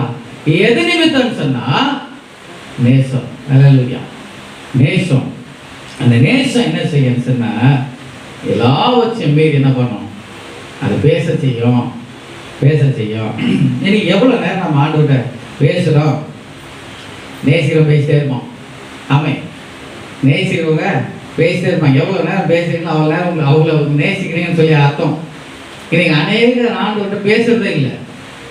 நிறைய பேர் டைம் வச்சுக்கிறாங்க, டைம் பார்த்து பேசுகிற ஆள் இருக்கிறாங்க. 10 நிமிஷம் ஆயிடுச்சா, ஓகே 20 நிமிஷம் ஆயிடுச்சுன்னா அரை மணி நேரத்தில் ஆகலையே. இது நேசம் இல்லை, வேஷம். திஸ் இஸ் நாட் நேசம், திஸ் இஸ் வேஷம். அதனால டைம் போக மாட்டேங்குது. உண்மையாக பேசுகிறாலும் எப்படி இருக்கும்? 2 மணி நேரம் பேசுகிறோம், 2 மணி நேரம் ஆச்சா, இவ்வளோ தான் பேசிட்டோம், டைம் போனதே தெரியல. அது நேசம். இங்கே நவரே மாட்டேங்குது. அரை மணி நேரம் ஜெபிக்கிறதுனா அது 5 மணி நேரம் மாதிரி இருக்குது. கொஞ்சமும் நகலையே முடியும். அப்போ இது என்னது? வேஸ்ட். ஆண்டவர்கிட்ட பேசு நேசம் சொன்னா டைம் போகிறது தெரியாது உனக்கு. சிலர் சொல்ல நேரமே இல்லை. ஃபஸ்ட்டு 24 மணி நேரம் ஆண்டவர்கிட்ட பேச நேரம் இல்லை. 2வது அவங்க சொல்லு ரொம்ப டயர்டு, ரொம்ப வீக்னஸாக இருக்குது உடம்பு, எல்லா வேலையும் செய்ய பலன் இருக்குது, ஜபத்தில் உட்காந்து பலன் வருது. இது எப்படி எனக்கு உடம்பு புரியும்? அந்த ஜபத்தில் உட்காந்து தான் இடுப்பு வலிக்கும். சிலருக்கு இடுப்பு வலிக்கும், வயிறு வலிக்கும், தலை வலிக்கும், ஐயோ எல்லா வலியும் பார்ட்ஸாக வலிக்கும். வலி 10 அப்போ தான் தலை சுத்தம் செய்வது. இவ்வளோ நேரம் நல்லா இருந்தது, ஒரே சுத்தம் மாதிரி இருக்குது. சிலர் பைபிள் எடுத்தால் சுத்தம், அதுதான் விஷயம். பைபிள் எடுத்தா சுற்றி தப்புன்னு உள்ள ஆட்டில் இருக்கிறாங்க. நான் சொல்கிறேன், இந்த தடைகள், வசதி இல்லை, ஜெபிக்க வசதி இல்லை, ஆண்டவருக்கு ஜெபமான வசதி இல்லை, தடை, நேரம் இல்லை. நான் சொல்கிறேன், இதெல்லாம் சாக்கு இல்லை, உங்களுக்கு நேசம் இல்லை. அதுதான் உண்மையான reason. That is the real reason. அதுதான் ட்ரூ ரீசன். நேசம் இல்லை. இல்லைன்னா எல்லாத்தையும் மீறி. உங்களுக்கு தெரியுமா எத்தனை பேர் டாய்லெட்டில் உட்காந்து ஜெபிக்கிற ஆட்டில் இருக்காங்க தெரியுமா? வீட்டில் பிரச்சனை நிமித்தமாய் பிரச்சனை, குடும்பத்தில் பிரச்சனை, ஆண்டவருக்கு உள்ள சேர்க்க மாட்டாங்க. ஆண்டவரை நேசிக்க கூடாது, சர்ச்சைக்கு போகக்கூடாது, பைபிள் எடுக்கக்கூடாது. பாத்ரூம் டாய்லெட்டுக்கு போய் பைபிள் வாசி, டாய்லெட் போய் ஜெபம் பண்ணுறாலும் இருக்கிறாங்க. நமக்கு நல்ல பெட்ரூமை கொடுத்து, ஒரு ஹாலை கொடுத்து, ஒரு கிச்சனை கொடுத்து, எல்லாம் கொடுத்து நமக்கு சொன்ன டைம் இல்லை, வயசுதான். இப்போ நேசம் இருக்குமானால் வேலை செய்யும், நேரம் செலவழிப்பீங்க. யோனத்தான் தாவீது அதிகமாக நேசித்தான். கவனிங்க, தாவீது அதிகமாக நேசித்தான். சவுல் சொல்கிறான், இது மானம் கெட்டவன, அவனை போய் நீ வந்து, அவன் இப்படி தான் சொல்கிறான், நான் சொல்ல தப்பாக நினச்சிக்காதீங்க, பார்த்து இப்படி பேசுகிறாரு. உன் தாயின் மானத்துக்கு வெட்கம் உண்டாக அப்படின்னா என்ன அர்த்தம்? மானம் கெட்டவன் அர்த்தம். யோனத்தான் அப்படி தான் சொல்கிறான். நீ போய் தாவீது ஈசாயின் குமாரனை நீ தோழனை வச்சுருக்கிறிய, எனக்கு தெரியாதா அப்படின்னு சொல்லி தாவீதை பயங்கர பேசுகிறான். இவ்வளவு தடை பண்ணி தாவீதை கொண்டு போடுறேன்னு சொன்னாலும் நீங்க பாருங்க, யோனத்தானை பாருங்க, நேரா போனா, காட்டுக்கு போனா, தாவீது கூட போனா, நல்லா பேசினா, அவனை கை கொடுத்தான், அவனை உடன்படிக்கை வர பண்ணிட்டான். உடன்படிக்கை பண்ணிட்டு நீ ஒன்றுமே கவலைப்படாத, நீ தான் அடுத்த ராஜா, அதையும் சொல்லிட்டான்.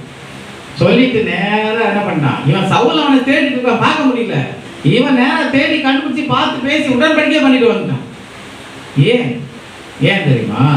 தாவீது சொல்றா, உன் ஸ்நேகம் ஸ்ரீகளின் ஸ்நேகத்தை பார்க்கலாம் அதிகமா இருக்குது. தாவீது அவன் ஸ்நேகித்ததுனால, தாவீதை நேசித்ததுனால அவன் தேடி போனான். தடைகள் இருந்தது, தேடி போனான், பார்த்தான், பேசினான், ஒண்ணுமே பண்ண முடியும். அல்லேலூயா. நேசம் இருக்குமானால் ஏதும் தடை பண்ண முடியாது. அதனால தான் உன்னத பாட்டு 8ஆம் அதிகாரத்தில் வாசிக்கிறோம் 6ஆம் வசனத்துல, நேசம் மரணத்தை போல் வலிது, நேச வைராக்கியம் பாதகத்தை போல் கொடிதா இருக்கு, அதன் தடல் எப்படி இருக்கலாம், அக்கினி தழலும் அதன் ஜுவாலை கடுஞ்சுவாலையுமா இருக்குது. கீழே வாசம் திரளான தண்ணீர்கள் நேசத்தை என்ன பண்ணாது, அவிக்க மாட்டாது, வெள்ளங்கள் ஆசை பண்ண முடியாது.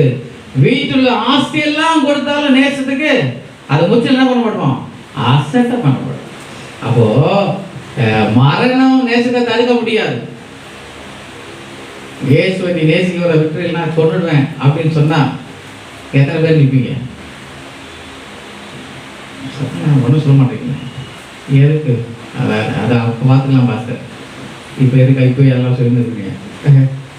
மரணம் நிறைய பேரை பாருங்க, எத்தனையோ பேர் ரத்த சாட்சியை பார்த்துங்களா, புத்தகங்களை வாசி பாருங்க, நிறைய புத்தகம் இருக்குது.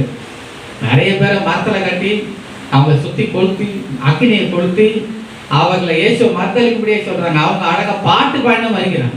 எத்தனை பேர் தெரியுங்களா? அப்படி மறிக்கும் போது சந்தோஷமாய் பாடலை பாடி சந்தோஷமாய், சிலர் பார்த்தீங்கன்னா ஆண்டவரை இடத்துல வருகிறேன்னு சொல்லிட்டு மறிக்கிறாங்க. ஆமே. அப்போ அக்கினி என்ன பண்ணல, நேசத்தை அவிக்க முடியல, தண்ணீர் அவிக்க முடியல, மரணம் நிறுத்த முடியல, ஆசையெல்லாம் கொடுத்தாலும் முச்சு என்ன பண்ணும், அசட்டை பண்ணப்படும். அதுதாங்க நேசம். நீங்க நேசிக்கிறீங்க, எப்படி நேசிக்கிறீங்க? உங்களுக்கு எது நேசத்தை தடுக்குது கொஞ்சம் சொல்லுங்க. ஒரு போன் கால் நேசத்தை தடுத்துது, ஒரு போன் கால் போதும். சில சீரியல் நேசத்தை தடுத்துது, கரெக்டாக அந்த சீரியல் நேரம் வந்துச்சுன்னா போதும், எல்லாம் போயிடும். சீரியல் நேரத்தை தடுக்குது. என்ன நேசிக்கிறீங்க? மனவாட்டியை போக முடியுமா? சான்ஸே கிடையாது, சான்ஸே கிடையாது. எல்லாத்தையும் தூக்கி போட்டு நேசிக்கணும். ஒன்றை தடை பண்ணக்கூடாது. நீ நேசிப்பாய், ஆனால் அவரோட நேரம் செலவழிக்கணும். நீ மனவாட்டியா மாறின நேசிக்கா மனவாட்டியா மாற முடியாது. நேசிக்கிற ஒருத்தன் அவரோட நேரம் செலவழிப்பான். மனவாட்டி நேசிக்கிறவர். 4வது ஒரு காத்து சொல்ற நேரம் சுருக்கமாக சொல்லுகிறேன். 4ஆம் அதிகாரம் 9ஆம் வசனம். என் இருதயத்தை கவர்ந்து கொண்டாய் என் சகோதரியே, என் மனவாளியே, கண்களில் ஒன்றினாலும் உன் கழுத்தில் ஒரு சரப்பணினாலும் என் இருதயத்தை கவர்ந்து கொண்டாய். மனவாட்டி யாருன்னு சொன்னா யாரு? கவர்ந்து இருக்கிறவள். அல்லேலூயா. மனவாளன் கவர்ந்து இருக்கிறவள். எப்படி எப்படி எப்படி இருக்கும்? நம்ம இந்த கவர்ஸ்லாம் இல்லை.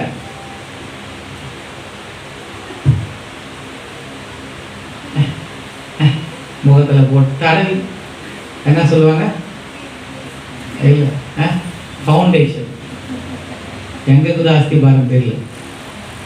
அஸ்திபாரம் போட்டு அஸ்திபாரம் போட்ட பிறகு தான் அலமலமாக போயிடுச்சு. சிலது ஃபவுண்டேஷன், லிப்ஸ்டிக்கு, ஐ லிடா, என்னது ஏதோ அவங்களாம் அந்த மை, ஐப்ரோ, இதெல்லாம் போட்டாலாம் கவர் இல்லை. அப்படியே போட்டாலும் இங்கே இருக்கிற கவரலாம். பிரைஸ்லாம் அவர் அதெல்லாம் கவர முடியாது. அந்த நேச்சர் எப்படி கவரணும் தெரியுமா? அவரை கவரணும்னு சொன்னா கண்களில் ஒன்றினால கவரணும். அவர் தான் சொன்ன, உன் கண்ணில் ஒன்றுனால எனக்கு கவர்ந்துட்டேன். ஒரே ஒரு கண்ணு போது எனக்கு கவர்ந்துன்னா கண் வந்து கண்ணீரை காண்பிக்கிறது. ஒரு கண்ணில் நீ சிந்துற கண்ணீரே என்னால் முடியல, தாங்க முடியல. ஒரு 2 கண்ணு கண்ணீர் விட்டுனா நான் தாங்க மாட்டேன், அவள் தான் நானே கண்ணி போயிடுவேன். நேசர் தான் சொல்றாரு. ஏப்போ ஒரு கண்ணில் விடுற கண்ணீரே தாங்க முடியல. அது சொல்ற பாருங்க எரேமியா, என் தலை தண்ணீர் கண்கள் கண்ணீர் ஊற்றுமானால் நலமா இருக்கும். மனவாட்டி யார் தெரியுங்களா? அவ கவர்ந்து இருக்கிறவ, கண்கள்லாம் கவர்ந்து இருக்கிறவ, கண்கள் முழுதும் கண்ணீரால் நிறைந்திருக்கிறதாங்க மனவாட்டி. ஆமே. அந்த கண்ணீரின் ஆவி நமக்கு தேவை. இல்லாவிட்டா மனவாட்டியா மாற முடியாது. சிலர் கண்ணீரே வராது, என்ன பண்ணாலும் கல்லு கணக்கா இருக்கும், பாரமா இருக்கும், ஒண்ணுமே அந்த கண்ணீர் என்று பேச்சு கேட்கல. நான் சொல்றேன் கண்ணீர் வரணும். அதான் சொல்றேன், நொறுங்குண்டதும் நறுங்குண்டதுமான இருதயத்தை புறக்கண்ணீர். நீங்க ஜபத்துல கண்ணீர் விட்டு ஜெபிச்ச நேரம் எப்போ சொல்லுங்க? எப்போ லாஸ்டா கண்ணீர் ஜெபம் பண்ணி இருப்பீங்க? கண்ணீர் நாவி இருக்குதா? நமக்கு எதுனா ஒரு பிரச்சனைனா கண்ணீர் வரும். குடும்பத்தில் எதுனா ஒரு பிரச்சனைனா உடனே கண்ணீர் வரும். சாதாரண ஜெபிக்கும் போது கண்ணீர் வருதா? நீங்கள் தாவீதை பார்த்தீங்கன்னு சொன்னால், அவன் வந்து நிறைய அவன் வாழ்க்கையில் தவறுகள் இருந்தது, பெரிய பாவங்கள் கூட செஞ்சுட்டான். ஆனால் ஆண்டவர் வந்து அவனை சொல்கிறார், என் இருதயத்துக்கு ஏற்றவன் சொன்னார். இருதயத்துக்கு நீங்கள் ஏன் சொன்னார் நினைக்கிறீங்க? இந்த தாவீதுகிட்ட ஒரு காரியம் இருந்தது, அவன் எல்லாத்துக்கும் அழுத வராது. ஆமே, இந்த அழுதையே காரியத்தை சாதிக்கும். கண்ணீர் பாருங்க, இந்த யோனத்தானும் தாவீதும் பேசுறாங்க. பேசும்போது பார்த்தீங்கன்னா தாவீது மிகவும் அழுதானது. அல்லேலூயா. இந்த யோனத்தான்கிட்ட பேசிட்டு போகும்போது தாவீது மிகவும் அழுதான். இஸ்ரவேல் ஜனங்க சரி இவர்கள் சிக்லாக்கில் இருக்கும்போது அந்த சிக்லாக்கை வந்து அமலைக்கு என்ன பண்ணிட்டாங்க? கொள்ளையடிச்சு அந்த சிக்லாக் முழுவதும் இருக்க ஜனங்கள்லாம் கொண்டு போயிட்டாங்க, ஆஸ்திரேலியா கொண்டு போயிட்டாங்க. வசனம் சொல்லுது, அவன் பலன் இல்லாமல் போக மாட்டான். அழுதான். அல்லேலூயா. தாவீது அழுகிறான். அந்த சவுல் மரித்த போது, சவுல் அவருடைய 3 குமாரர் அவர்களை பெரிஸ்தை கொன்றுபட்ட போது வசனம் சொல்லுது, தாவீது அழுதான். அவன் நல்ல செய்தி கொண்டு வர சொன்னான் பாருங்க, வந்து சவுல் செத்துட்டான், அவனையும் கொண்டு போட்டான். இவர்கள் இறந்ததுக்காக அவன் அழுகிறான், புலவல் பாடினான்னு சொல்லி இருக்கு. தாவீது புலவல் பாடினான். யாராவது யோசிப்பாங்க, சவுல் தான் பெரிய எதிரி தாவீது, அவன் செத்தான பிரச்சனையே இல்லை. இப்போ தாவீதுக்கு சவுல் செத்துட்டான்னு ஒரு செய்தி வந்த உடனே நாம இருந்தா பட்டாசு வச்சு கொண்டாடி ஒரு பெரிய கொண்டாட்டமே இருக்கு. அப்பா பெரிய சத்துரு ஒழிஞ்சான், இனி ராஜ்யபான் நமக்கு தான், இனி ராஜா பிரச்சனை இல்லை. இவனை பார்த்தீங்கன்னா அழுகிறான், புலம்புகிறான். ஒரு சத்துரு இறந்ததுக்காக புலம்புகிறான். இஸ்ரவேலின் சேனாதிபதி அப்னேர் வந்து இவனை பார்க்கறான். இவனுக்கு தெரியாம யோவாப் கொன்னுட்டான். பொண்ணை போதும் அவன் மறித்துட்டான்னு சொல்லி அதுக்கு அழுகிறான். அப்னேருக்கு பாடத்துக்கு முன்னால் அழுதுனே போறான். அவன் இஸ்ரவேலோட படை தளபதி, அவனுக்கு அழுகிறான். பிள்ளை வந்து கத்தரை அடிச்சுட்டார். பசைவல் பிறந்த பிள்ளை ஒன்று கத்தரை அடிச்ச வியாதியா இருக்குது, அதுக்கு அழுது உபாசித்து கொண்டு இருக்கிறான். எத்தனையோ பிள்ளைங்க இருக்குது, ஒன்று பணம் போட்ட முடியல, அதுக்கு அழுது கொண்டு இருக்கிறான். அப்சலோம் தன்னுடைய குமாரனாகி அப்சலோம் அவன் வந்து தாவீதுக்கு விரோதமாக எழுப்பி அவனை தாவீது தேசத்துக்கு துரத்தி அவனுடைய எல்லா மறுமனாட்டியை தீட்டுப்படுத்தி அத்தனை காரியங்களை செய்து அப்சலோம் மரித்து போகிறான். அதுக்கு வாழ்த்துன அப்சலோமே இவனுக்கு பதில் நான் செத்தா என்னவா நலமா இருக்கும். இப்போ எல்லாவற்றுக்கும் அவன் செய்கிற ஒரே ஒரு காரியம் என்னன்னு சொன்னா, இந்த தாவீது அழுதுட்டே இருக்கும். அல்லேலூயா. அவனுக்குள்ள ஒரு கண்ணீர் ஆகுது. அதனாலதான் இவன் செஞ்ச எல்லா பாவம் என்ன ஆச்சுன்னு சொன்னா எல்லாத்தையும் மாஸ்ட் அவுட் ஆயிடுச்சு. அல்லேலூயா. இந்த கண்ணீரின் ஆவி உள்ளவங்க எல்லாத்தையும் சாதிக்க முடியும். ஜெபத்துல கூட சொல்றேன், நீங்க கண்ணீர் சிந்தி பாருங்க, அந்த ஜெபம் வல்லமையில தான் இருக்கும், அந்த ஜெபத்துக்கு பதில் இருக்கும். எஸ்ராவின் புஸ்தகத்துல எல்லாரும் பாவம் செய்தாங்க, ஆசாரியர் பாவம் செஞ்சிட்டாங்க, இஸ்ரவேல் ஜனங்க பாவம் செஞ்சிட்டாங்க. இந்த எஸ்ராவை பார்த்தீங்கன்னா வசனம் சொல்லுகிறது, எஸ்ரா இப்படி விண்ணப்பம் பண்ணி அறிக்கையிட்டு அழுதான். யாருக்கு? எஸ்ரா பாவம் செய்யல, அவர் நியாயப்பிரமாணத்தை போதிக்க ஒரு ஆசாரியன். எஸ்ரா ஒரு வேதபாரகன், அவன் பாவம் செய்யல. ஆனா யாரும் செய்த பாவங்களுக்காக கண்ணீரிட்டு அழுதுதான். எஸ்ரா பாருங்க, இஸ்ரவேல் அந்த யூத ஜனங்கள் அழிக்கப்பட போகிறான்னு சொல்லி அறிந்த போது அவன் கண்ணீர் விட்டு அழுது அந்த ராஜாவுடைய பாதத்துல விழுந்து அவன் அழுகிறார். அதுதான் அவங்களெல்லாம் கர்த்தர் வந்து உயர்ந்த ஸ்தானங்களை வைத்தார். அல்லேலூயா. ஒரு கண்ணீர் ஆவி அவங்களுக்கு இருந்தது. எஸ்தர் யாருங்க தொட முடியும்? எல்லா யூதரும் கொண்டு போடப்பட்டாலும் எஸ்தர் ராஜாத்தை அவளை யாரும் கொண்டு போட முடியாது. யாராவது சாப்பிட்டோம் நமக்கு என்ன சும்மா இருக்கலாம். ஆனால் அழுகிறாள், அந்த ஜனங்களுக்காக அழுகிறாள். அப்படி அழுதுதான் காப்பாற்று. மொத்த கையை பாருங்க, அழுதுறான். அதெல்லாம் கர்த்தர் அவனை 2வது பொறுப்பு தலைவனை வைக்கிறாங்க. ஒரு கண்ணீர் ஆவி நமக்கு தேவை, கண்ணீர் ஆவி நமக்கு தேவை. கண்ணீர் வருதா தேவ சமூகத்துல? ஆண்டோடைய அன்பை நினைத்து கண்ணீர் சிந்தணும். அல்லேலூயா. அவர் செய்த நன்மையை நினைத்து கண்ணீர் சிந்துங்க. உங்களை இன்னைக்கு ஜீவனோடு வைத்திருக்கிறார், இதுக்காக ஒரு கண்ணீர் சிந்த வேணாமா? நீங்க அப்படி எத்தனை வியாதி வந்தது, எத்தனை மரணத்தின் போராட்டம் வந்தது, மரண கண்ணி வந்தது. அதுதான் நம்ம எல்லாருமே மரணத்தை தப்பிச்சு தான் வந்திருக்கோம். ஏதாவது ஒரு சூழ்நிலை, வியாதி மாத்திரம் இல்லை, வியாதி, பலவீனம், ஆக்சிடென்ட், எல்லாத்தையும் ஏதாவது ஒரு மரணத்தை தாண்டி வந்திருக்கோம். யார் காப்பாத்துருக்கோங்கள? இன்னும் புல் முளைச்சு போயிருக்கும், பரிசு இருந்தா புல் முளைச்சு போயிருக்கும். அப்போ கர்த்தர் என்ன பண்ணியிருக்கார்? காப்பாற்றி இருக்கிறார். ஏதோ ரொம்ப நல்லவன்லாம் இல்லை, ஏதோ கிருபைதான் பேசலாம், ஏதோ பெரிய ஆளு பரிசுத்தவான் நீதிமான்லாம் இல்லை, கிருபையா பாதுகாத்து வச்சிருக்க. அதுக்காக கர்த்தர் நன்றி சொல்லணும். அதுக்காக ஆண்டவர் சமூகத்துக்கு போன ஆண்டவர் இன்னைக்கு ஜீவனோட வைத்திருக்கிறார் ஆண்டவர். ஆமென். ஒரு கண்ணீரின் ஆவி நமக்கு தேவை. அவருடைய அன்பை நினைச்சு, அவர் நன்மையை நினைச்சு, அந்த கிருபையை நினைச்சு, அந்த பதில்களை நினைச்சு, ஜெபத்தை கேட்டது எத்தனையோ காரியம் இருக்குது. ஒன்றுக்காக நன்றி சொல்றோமா? இன்னும் சிலர் முறுமுறுக்கிற ஆள் தான். அவங்க சொல்ற ஒரே ஒரு வார்த்தை, ஆண்டவர் ஒன்றும் செய்யல, ஆண்டவர் என்ன செய்யல, ஆண்டவர் என்னத்தை செஞ்சார். நான் சரி, நீ என்ன செஞ்ச? ஆண்டவர் ஒன்றும் செய்யல, ஒன்றும் செய்ய, நீ என்ன செஞ்ச? ஒழுங்கா தொடர்ந்து ஜெபிக்கிற ஒரு ஜெபாவியாவது இருக்குதா உனக்கு? தினம் ஒரு ஜெபாவியா ஜெபிக்கிற ஒரு வழக்கமாக உனக்கு இருக்குதா? அந்த ஒரு காரியத்தை சொல்லுங்க, தினம் ஜெபிக்கிறேன்னு சொல்லுங்க. நீங்க அப்படி தினம் ஜெபிக்கிறாள் கர்த்தரை தேடி இருக்கிறாளா தான் நான் சொல்ல, நீங்க சாதாரண இருக்கவே மாட்டீங்க. ஹல்லேலூயா. நீங்க சாதாரண இருக்க மாட்டீங்க. நாம ஒண்ணுமே செய்யல, ஆனா கர்த்தர் ஒன்றும் செய்யல சொல்ல எவ்வளவு செஞ்சிருப்பார். ஒரு பேப்பர் எடுத்து எழுதி பாருங்க, என்ன செஞ்சாருன்னு. 1000 பேஜ் கூட பத்தாது. ஆண்ட செய்த நன்மை இந்த பைபிளோட பெரிய புக் எழுதலாம். நம்ம வாழ்க்கையில் செஞ்சு எழுதணும்னா. ஹல்லேலூயா. கண்ணீரின் ஆவி தேவை. இருதயத்துல கண்களினால கவர்ந்து கொள்கிறாங்க மனவாட்டி. ஹல்லேலூயா. மனவாட்டி கவர்ந்து கொள்கிற எப்படி கவர்றா? கண்களினால், அந்த கண்ணீர்னால். லாசரு மரித்த போது மாத்தாள் வந்தா, ஆண்டவரே நீர் இங்க இருந்தீரானா என் சகோதரன் மரித்திருக்க மாட்டேன். அவர் சொன்னார், இல்லை சகோதரன் உயிரோட இருந்திருக்கோம். அவர் சொன்னா, ஆமா எல்லாரும் உயிர்த்தெழுந்து நடக்கிற கடைசி நாள் உயிரோடு இருந்திருக்கோம். அதை முடிச்சு அந்த கதை. இவன் மரியாள் வர, மரியாள் வந்து சொல்றான், ஆண்டவரே நீ இருந்த சகோதரன் மரிச்சிருக்க மாட்டான்னு சொல்லி வசனம் சொல்லுகிறது. அவருடைய பாதத்துல விழுந்து என்ன பண்ணலாம்? நீங்க இப்போ யோவான் சுவிசேஷம் 11ஆம் அதிகாரம் 32, 33 வசனங்களை வாசிப்போமானால், யோவான் 11, 32, 33.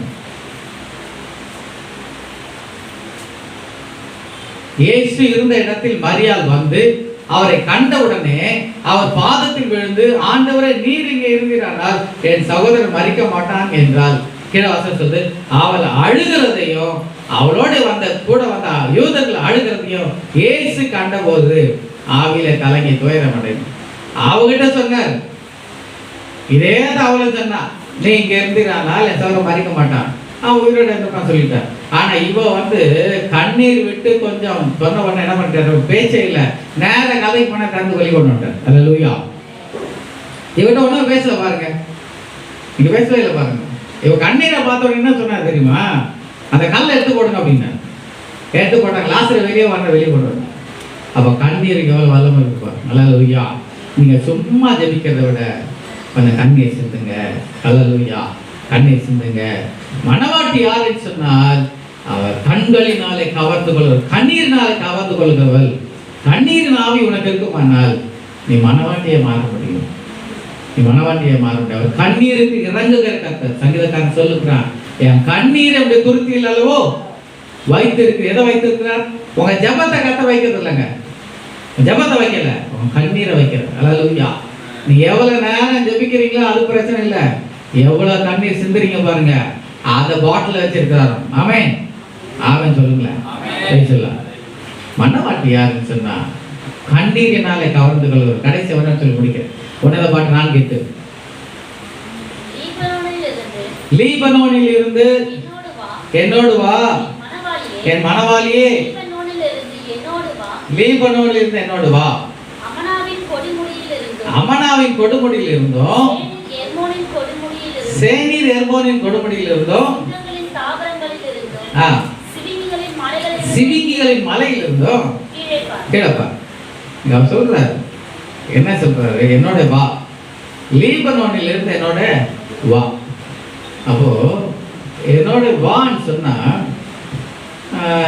அது இருப்பதை காண்பிக்கல, நடப்பதை காண்பிக்கல. ஹல்லேலூயா. என்கிட்ட வான்னு சொல்றது வேற, என்னோட வான்னு சொல்றது வேற. ஹல்லேலூயா. இப்போ என்னோட வான்னு சொன்னா என்ன அர்த்தம்னா, என் கூட நடந்து வா, நடந்து வா. இப்போ மனவாட்டி யார்? நேசரோடு கூட நடக்கிறவர். இருக்கிறது ஈஸி, நடக்கிறது கஷ்டம். ஒரு இடத்துல இருக்கிறது ஈஸி, ஏன்னா அவர் கூட நடக்கணும். அவர் போற பாதை நம்ம போற பாதை கிடையாது. அவர் பாதெல்லாம் கடினமான பாதை, அவர் கூட போறது கஷ்டமான காரியம். அதனால்தான் பேதுரு, யோவான், யாக்கோபு 3 பேரையும் மலையில் கொண்டு போனார்.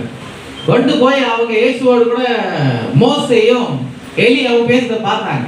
இப்போ மலையில பார்த்தாங்க, அந்த மலையோட அந்த அமைதியான சூழ்நிலை, நல்ல பொல்யூஷன் இல்லாத காத்து, ஜனங்களுடைய நச்சரிப்பு இல்லை, யாரும் வந்து பார்க்கல. பேர் சொன்னார், இங்கேயே ஒரு 3 கூடாரம் போட்டலாம், உங்க ஒன்று எலியோ ஒன்று மோசைக்கு ஒன்று. ஏன்பா கீழே பானை இங்கே இருந்துடலாம். பேர் சொல்றாரு, இங்கே இருந்தல ஏன் கீழே நடக்கணும், இங்கே உட்காந்துக்கலாம். அல்லேலூயா. நான் நினைக்கிறேன் நடக்கிறது கஷ்டம், பிரைஸ்ல 12 மணிக்குள்ள முடிச்சிடுறாரு. Glory to God. சில கஷ்டமா இருக்குது, இங்கே விடுற மாதிரி இல்லை, மழை பெய்யுது, இன்னும் ஒரு 1/2 மணி நேரம் பேச அவ்வளோ பிரச்சனை இல்லைன்னு நினைக்கிறேன். அப்போ டைமே பார்க்கக்கூடாது. நீங்கள் இங்கே வந்துட்டீங்கன்னா டைமே பார்க்கக்கூடாது, பின்னால் இருந்து பார்க்கக்கூடாது, வாட்சை திறந்து பார்க்கக்கூடாது, எல்லாத்தையும் கட்டி வச்சிடணும். அப்போ ஆண்டவர் பேசுறது உங்களுக்கு பிடிக்கலன்னு அர்த்தம், போர் அடிக்குதுன்னு அர்த்தம், அதுதான் அர்த்தம். பேசலாம். அப்போ மணவாட்டி யாருன்னு சொன்னால் நடக்கிறவள், இயேசுவோடு நடக்க நம்ம பலன் வேணும்.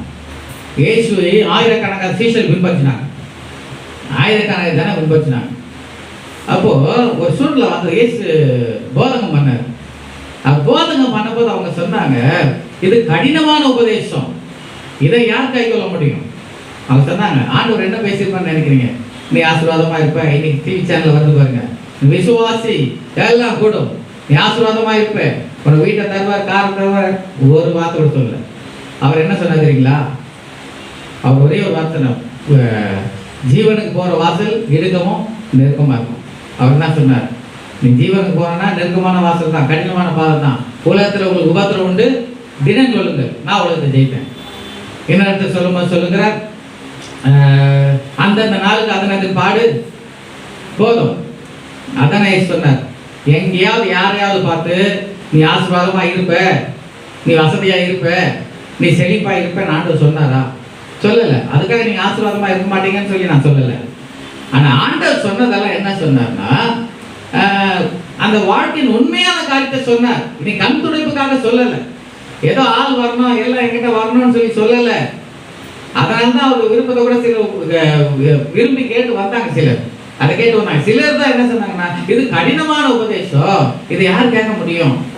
இன்னைக்கு இப்படி பேசினா என்ன பண்ண மாட்டாங்க, யாரும் கேட்கறது கஷ்டம்தான். பிரச்சனை இல்லை, ஜீவனுக்கு போனா கேட்டுதான் ஆகணும். ஆமே சொல்ல மாட்டீங்களே? ஜீவனுக்குள்ள போனா கடினமான உபதேசம் கேட்டான் அவன், வேற வழி கிடையாது. இது பேசித்தான், நான் பேசித்தான், வேற வழி.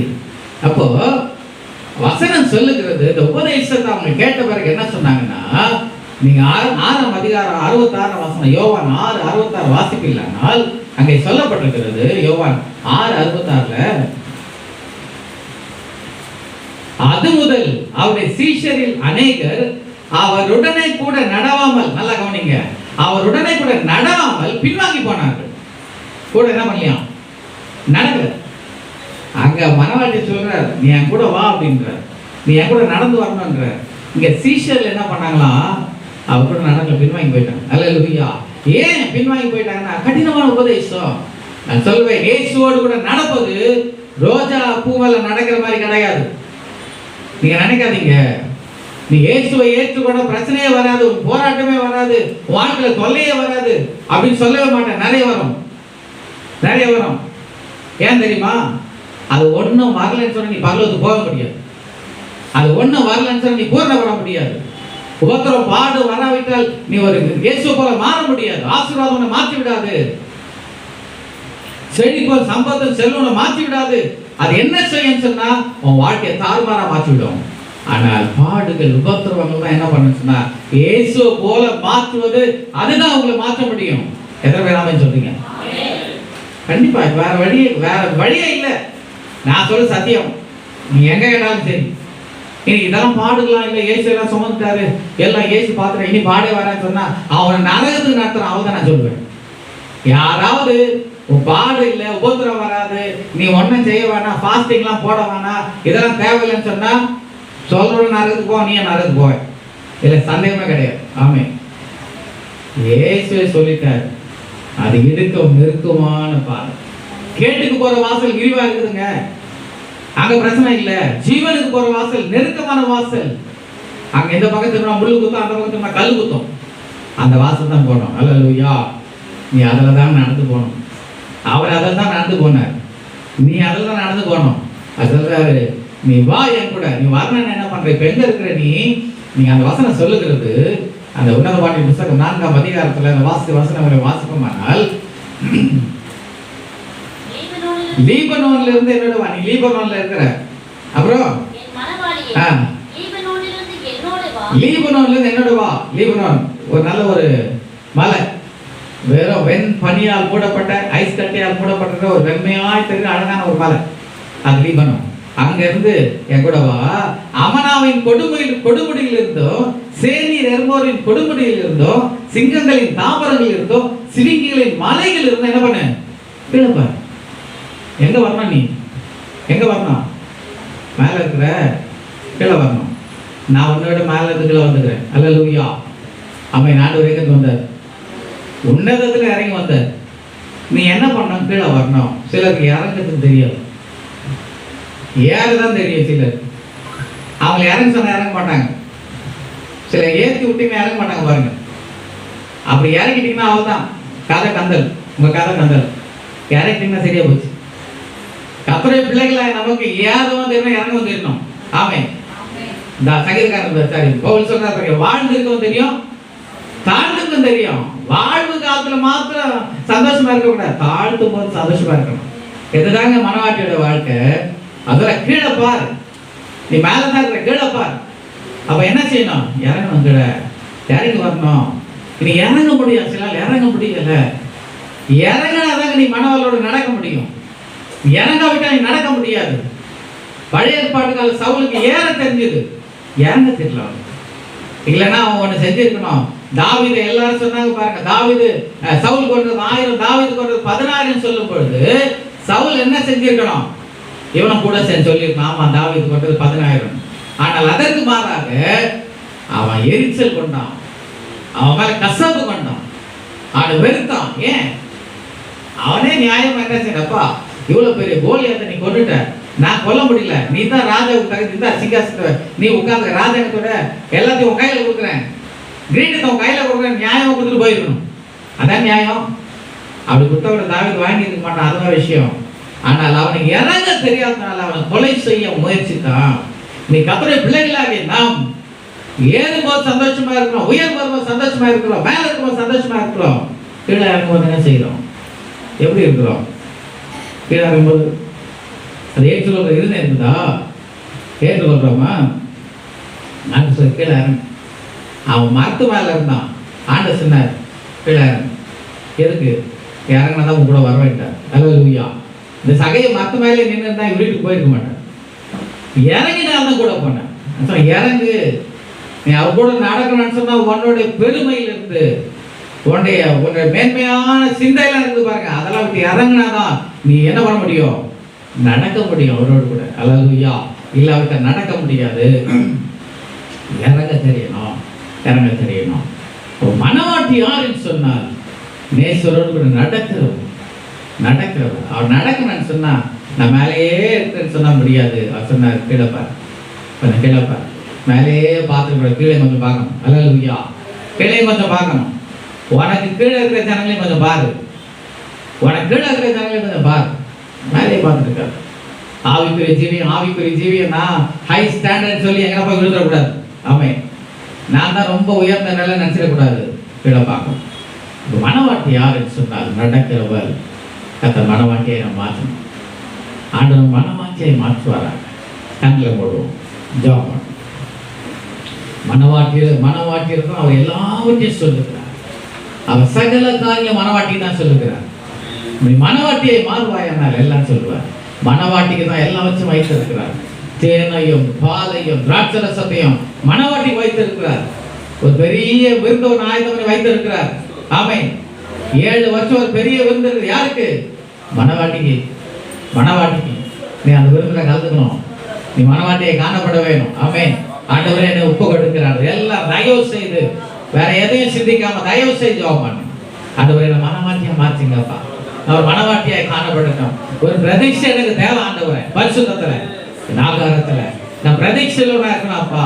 தேவையில்லாதது பார்க்கக்கூடாது, தேவையில்லாத தொடக்கூடாது ஆண்டவரே. உமோடு இருக்கிற உறவை கெடுக்கிற எதையும் நான் தொடக்கூடாது. என் வாழ்க்கையில அனுமதிக்க கூடாது. நான் ஆண்டவரே கர்த்தாவே முத்திரைக்கப்பட்ட ஒரு கிணறா இருக்கணும், மறைவு கட்டப்பட்ட ஒரு ஆண்டவரே ஊச்சா இருக்கணும் ஆண்டவரே, தொடரா இருக்கணும் ஆண்டவரே. கர்த்தாவே வேலி அடைக்கப்பட்ட தோட்டமா இருக்கணும் ஆண்டவரே. எனக்கு உதவி செய்யும். ஒரு பிரதிஷ்டை எனக்கு வேணும்ப்பா. நான் எதை அனுமதிக்க மாட்டேன் ஆண்டவரே. உம்மை தவிர ஒருவர் எனக்குள்ள வரக்கூடாது, ஒன்று எனக்குள்ள வரக்கூடாது. ஒரு பிரதிஷ்டை இல்லாத நிரப்பப்பா. எனக்கு ஒரு பிரதிஷ்டை வேணும். வசனத்தால் நிரப்பப்பட்டவரை மாற்ற ஆண்டவரே. நான் மனவாட்டியை காணப்பட வசனம் என்னால காணப்படணும்ப்பா. வேத வசனத்தை என் வாழ்க்கையில கொண்டு வர உதவி செய்யும். என் இருதயம் என் வாய் வசனத்தால் நிறைந்திருக்கட்டும் ஆண்டவரே. என் வாய் பாலும் தேனும் ஆண்டவரே ஒழுகிற வாயா இருக்கட்டும்ப்பா. வசனம் வெளிப்படட்டும் ஆண்டவர். நேசிக்கிறவரை மாற்ற ஆண்டவரே. மனவாட்டுமை அதிகமாய் நேசிக்கிறாங்க ஆண்டவரே. நாம நேசிக்கணும். உங்களோட நேரம் செலவழிக்கணும், பல மணி நேரம் செலவழிக்கணும், உங்களோட அதிகமாய் பேசணும், உலகத்தை பார்க்கணும் ஆண்டவரே. நேசத்தை எனக்கு தாங்கப்பா. உண்மையாகவே அந்த நேசம் எனக்கு இல்ல ஆண்டவரே. நீ நேசித்தது போல நேசம் எனக்கு இல்லப்பா ஆண்டவரே. இல்லாததுனால நம்ம தேடல.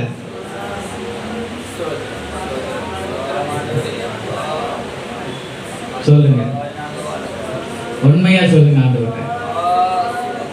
ஆண்டவரே நேசம் இல்லாத நான் தேடல, நேசம் இல்லாத நான் ஜெபிக்கல, நேசம் இல்லாத சமூகத்துக்கு வரல ஆண்டவரே. நான் தேடாத காரணம் அதுதான், வேற ஒன்றும் இல்லப்பா. உண்மையாய் நான் நேசிக்க அவங்க அன்பு எனக்குள்ள இல்ல ஆண்டவரே. நேசம் எனக்குள்ள இல்ல ஆண்டவரே. அந்த நேசம் எனக்குள்ள ஊற்றின ஆண்டவரே. நேசிக்க எனக்கு உதவி செய்யுங்க. கவர்ந்து கொள்வாய் மாற்றுங்க. என் கண்களினாலே ஒரு கண்ணீர் நாவினால் அவரை கவர்ந்து கொள்ளட்டும் ஆண்டவரே. ஒரு கண்ணீர் நாவி எனக்கு தாரும், ஒரு கண்ணீர் நாவி எனக்கு தாரும். உமோடு நடக்க உதவி செய்யுங்கப்பா. என்னோடு கூட வான்னு சொல்லி உமோடு கூட வரலாம். நீ மாத்துங்க. நடக்கட்டும் ஆண்டவரே. உமோடு நடக்கட்டும். இறங்க வேண்டிய காரியெல்லாம் இறங்கட்டும் ஆண்டவரே. இறங்க வேண்டிய காரியம் இறங்க எனக்கு உதவி செய்யும். உமோடு நடக்கணுமே.